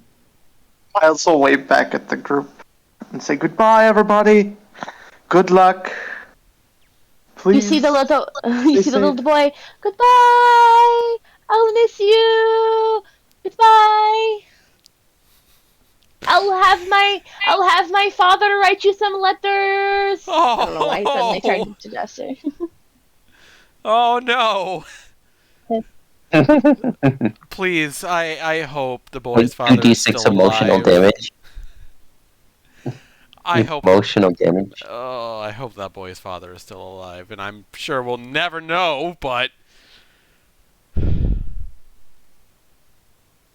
It's gonna be a real good card We player. just find a dude whose dog tag is just the name of the child, so we know entirely for sure that his dad is dead. Do you know the child's name? That has like a picture of the child, so we know exactly who is. Fudge. I think you have said the name, but I forgot to take down. Nope. Oh. Well, then I never fuck said his name. you. No, I just never said his name. Child. That's what we called him. Child. Yeah.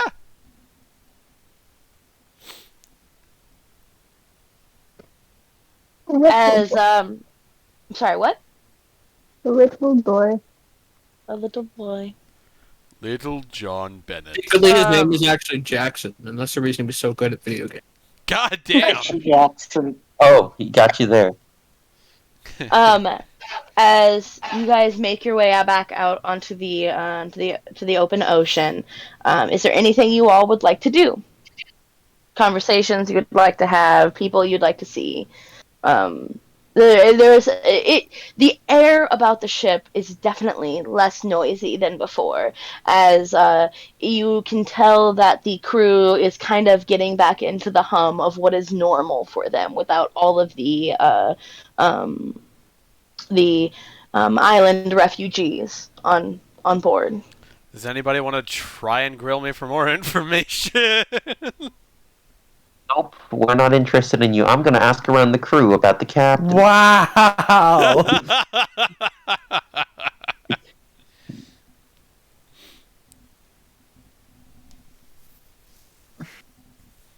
Gonna ask about the crew. Ask- Ask the Who crew are you about the going captain. to? He said he was going to ask the crew about the captain. I understand, Oh. but there's a lot of people in the crew. I want to know who we're asking.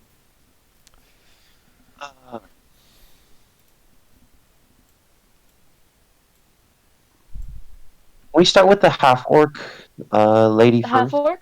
Yeah.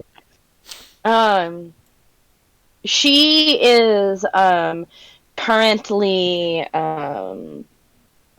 looking out across the waves.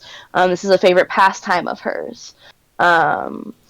She is like coiling some ropes after having basically opened up the sails, but just kind of staring longingly out onto the sea. You know, I'm just gonna like casually, like, you know, slide, like, casually inch my way towards it. Beautiful, beautiful view, isn't it? Quite breathtaking. Quite. Must be nice, spending the entire life, you know, following the calls of the wind. Mm. Yeah, something about it. I Oh, sorry. I stepped back on the docks when we were in Port Damali, and oh man, sometimes I forget those sea legs. I felt like I could feel the world rocking underneath me as I was standing there. But now being back on the ship, don't notice it a bit. All feels natural. Moonzik specifically is going to go to the bow of the ship and just kind of look out onto the sea. Or I suppose technically the. I don't know. I suppose it's pointing outward. Yeah, I'm gonna look out onto the sea from the bow. Okay. Anything else you're going to interact with her? I mean, living life like this must be weird. I'm not really sure how people kind of get accustomed to it. What was your captain like in particular? I mean, she seems to love the ocean more than most people here. She does love the ocean. I'm afraid I don't know too much about her. She's rather stern, but you know, we've done some pretty good things. When I joined the crew, I never expected that we'd be taking on refugees and bringing them back to their home. I mean, yeah, that is a kind act. Not really sure what the captain's like or what she usually is like when we're not here. Do you know anyone else who sort of knows her by any chance? I mean, the closest person is Heidi. She knows the captain pretty well. I'm afraid I don't have much information. I'm rather new compared to everybody else. I mean, I only joined a few weeks ago, like a week and a half. Oh, that's understandable. Well, I hope this life of sailing and the sea is suitable and fit for you. Me too. Thank you for this conversation. And I'm just kind of going to at least slide out. She nods her head and goes back to thinking. Roll an insight check. Lots of insight checks today. Yeah, it's fantastic.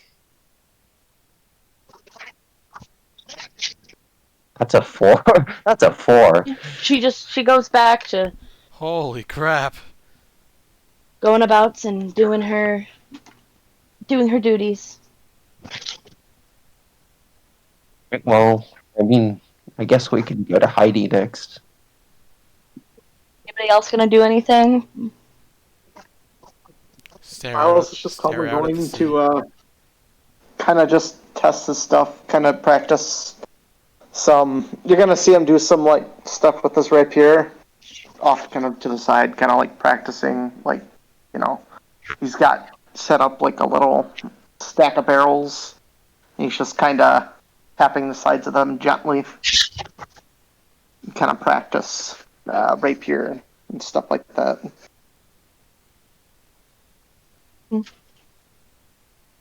Alrighty. It means like you're off looking out over the ocean. Yep. Anyone else?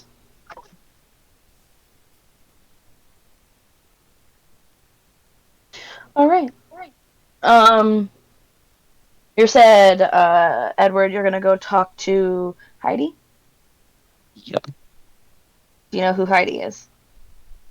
She's the girl that brought us to the captain in the first place after the captain wanted to meet with us, right? Yes. I accidentally let her name slip, so. You make your way over to the dwarvish woman. She is still at the helm of the ship. Glancing about, you notice that the heavy oak wheel was set with like shining brass studs. They rise from the aft of the castle on the deck on a raised dais. The spokes of the helm are reinforced with bands of steel. Each of the 6 handles is carved in a rounded knot on the top. The scent of fresh polish drifts from the wood in a pleasing miasma that lingers despite the breeze. And she sits there, hand at 10 and 2, steering the ship. Hi there. How have you been doing? I I was just kind of wondering recently, what kind of person is the captain like? I mean, I'm not really sure about her, but is she? What kind of person was she like? Usually around it, Right. around on the boat. I mean, the captain is quite the British accent. Let's get him. The captain is pretty good. She is stern, but capable, and always seems to point us in the right direction. She's quite experienced and very fair.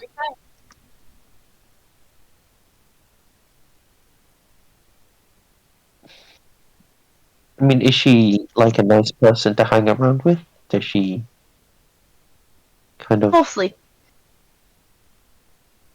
You know what? Actually, go ahead and roll me a persuasion check.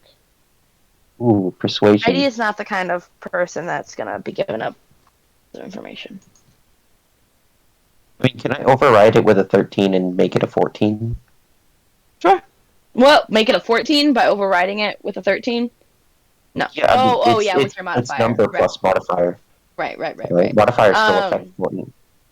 Yeah.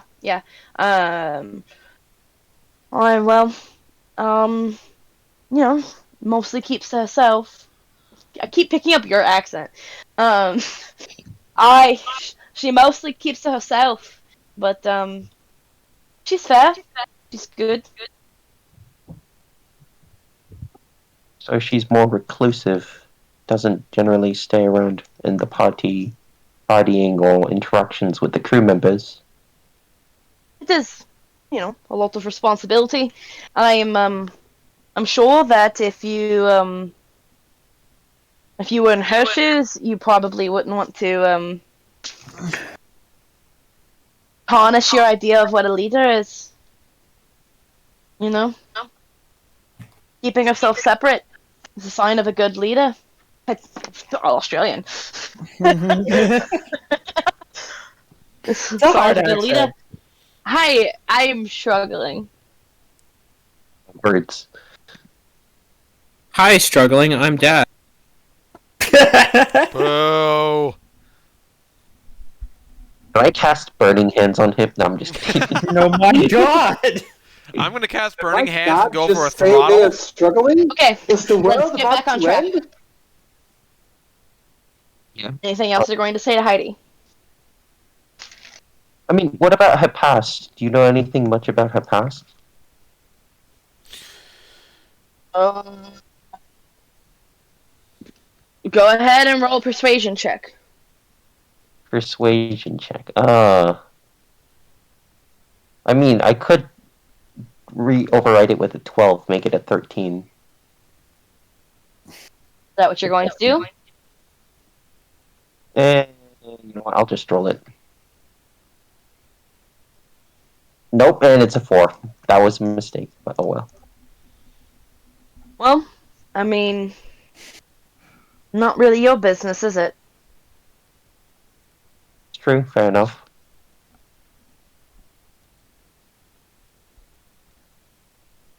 Why, I've got some piloting to do, so run along. Thank you for your time. She gruffs. Yeah. I'm gonna awkwardly leave.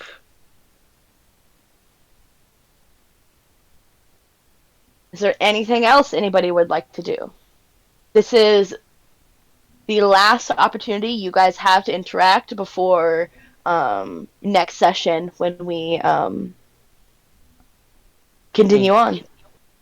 I mean, I know I keep stepping in to want to do more stuff. Can we remember how she said that that's a thing that we have to worry about later when we have to worry about where the scepter is where the rod is going to end up after this entire ordeal is finished? Can I go ask the captain about that? Of course.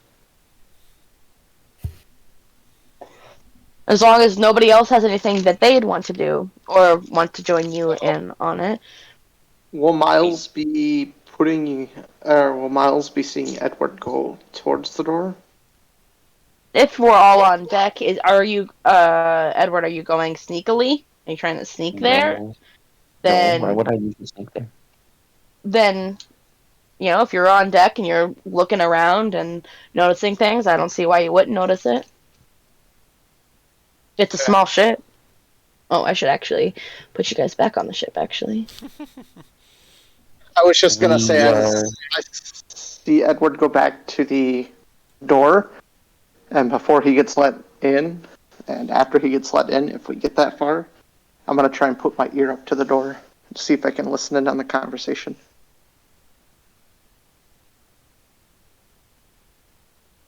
Okay. Is there anything else anybody would like to do?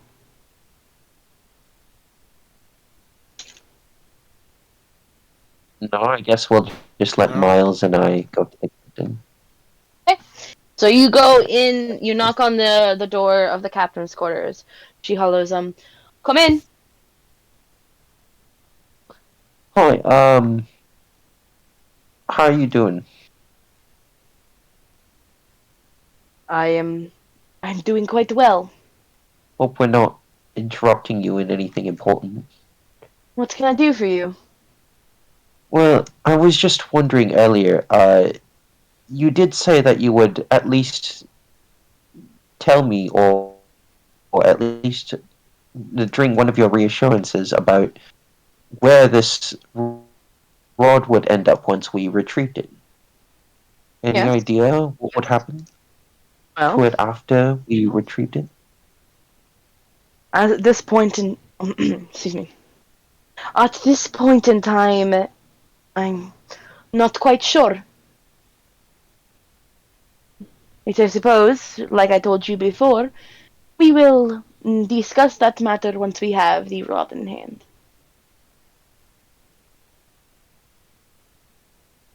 I mean, you There's did no say use. that. There is no use in trying to discuss where we were going to sell it if we don't even have it.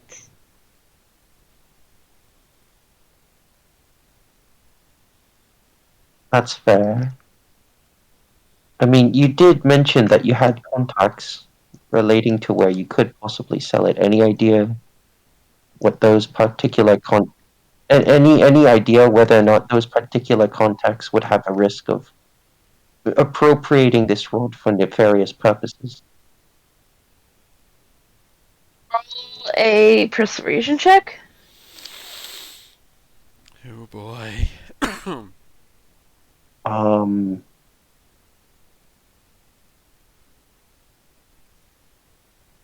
19. Okay, that's good. I I am not sure what they would do with such a weapon.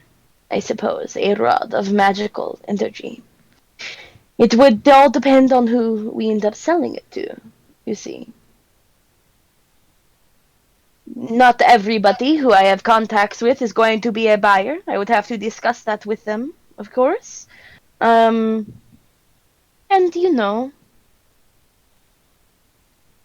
we could get the reassurances from the proverbial horse's mouth.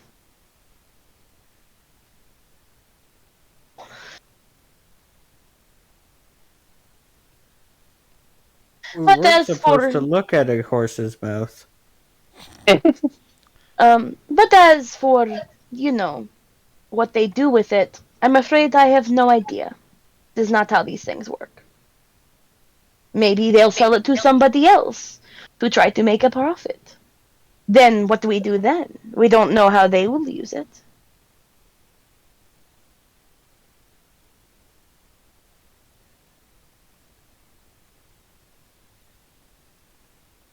Well, wouldn't that run the risk of making this entire endeavor or ordeal relatively counterintuitive.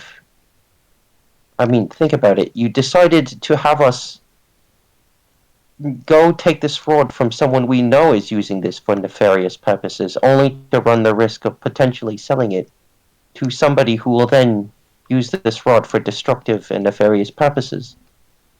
Wouldn't that be counterproductive towards our entire ordeal?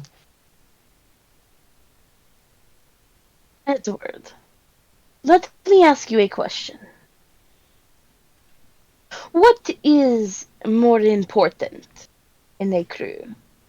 Is it trust, or is it um um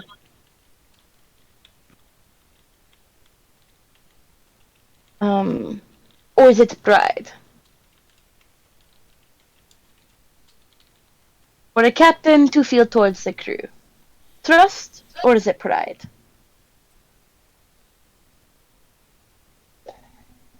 Well, my senses would lead me to believe that trust is more important, as it's the thing bonding, holding together the entire crew. Go ahead and roll a persuasion check.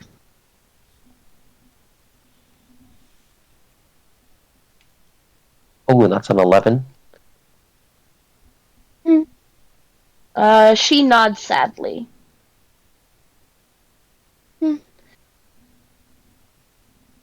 I suppose.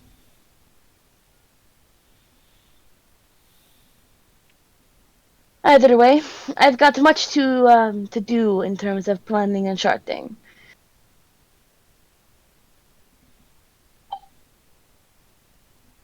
Well, thank you for your time. Anytime. I guess we kind of leave the captain's quarters. You are standing directly outside the door, Miles. You hear the conversation going on. Are you going to walk away, or are you going to try As to the listen for more? conversation stops, yeah, I'm just going to kind of casually walk, and kind of make sure I'm not usually caught, or I'm just going to be Speaking kind of that, go ahead and roll me a stealth check. Oof. Uh-oh. Oh, that's an 8.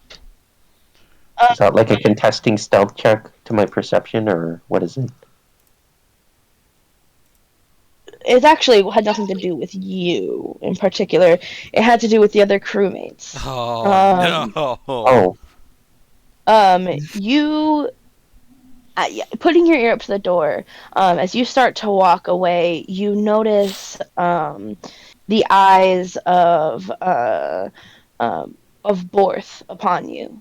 As he notices that you're there listening. You were able to listen. But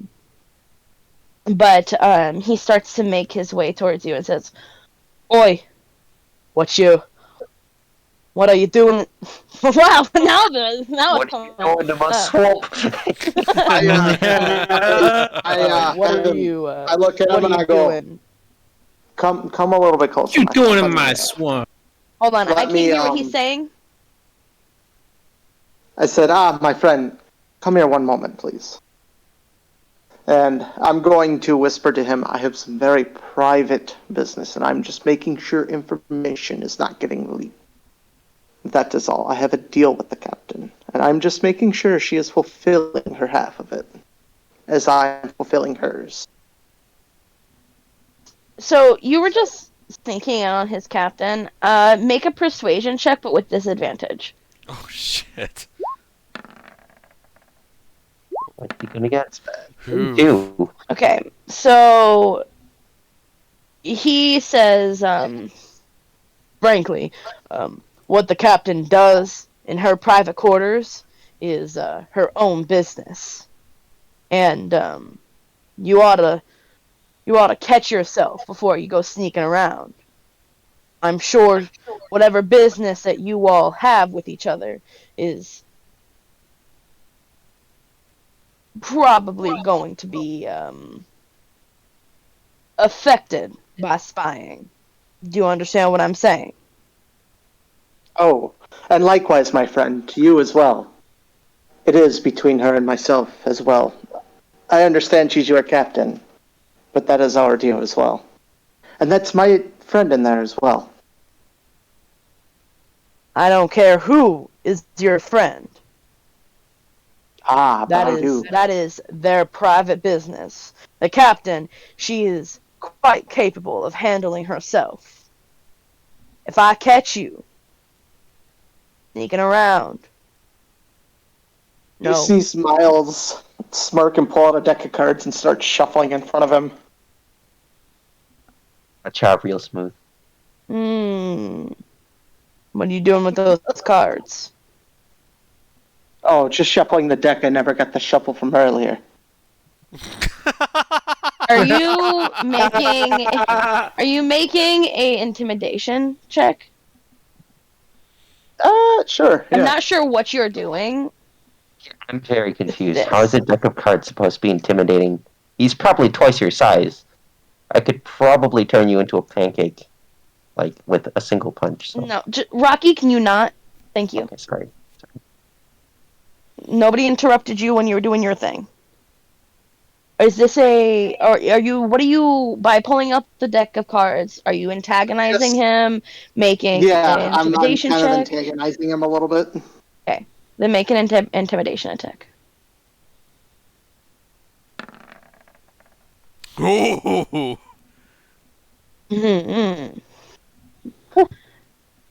You Man, see him kind of like bite his lip a little bit and kind of give you like one eye and say He's just really attracted by intimidation. no, my god, please. Hush. You see him bite his lip and give you an eye and say, how about we put everything on the table? We play a game. I win. I go tell the captain that you sneaking around. You win. None's the wiser. Miles will go and move to his gold pouch and go, is money your kind of language? I could do 2 gold and say none of this ever happened.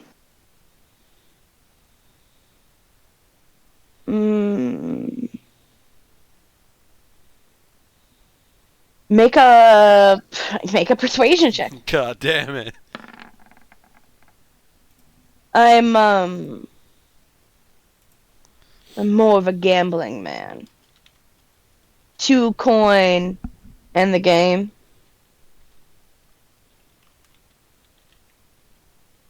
I don't know what kind of game. I tell you what, you tell me what the game is, and I'll let you know. How about you familiar with Blackjack? Oh, Blackjack, yes. I absolutely enjoy Blackjack. Wonderful. I'll gather a dealer and we'll meet there down this evening. And we'll play for it. Sounds good, my friend.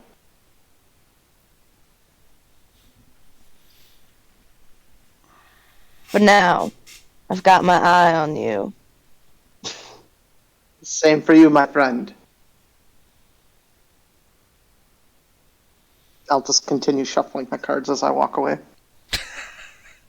Okay. What the fuck? What the fuck? You would did understand if you learn. ever seen You him did shuffle learn a cards. little aspect about Borth here. He loves gambling, and he very much loves playing card games, or any games for that matter. That's definitely his cup of tea. So You kind of lucked out there.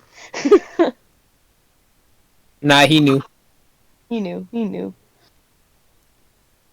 Oh, I'm sure I could make it up to him later if need.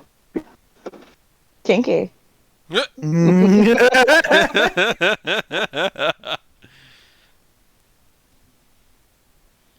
Anything else? That was it. If that was the only encounter for me, I'm good. Alrighty. Yeah. Then we're going to end the session here and continue this on next Monday. Okay. Thank you so much. And this is no where I'm worries. going to draw the video. Thank you everyone so much for watching. For those of you watching on YouTube, if you want to see this in real time, join us every Monday evening starting at 5 Central, 6 Eastern, at twitch.tv/FrigidHyperion. And for those of you watching here on Twitch, if you've missed part of this, go to YouTube. What is the link for that? It should be in my Twitch channel information. So go and look that up. I'll be better about streamlining that next time I close out something like this. But thank you so much for joining, and have a good night.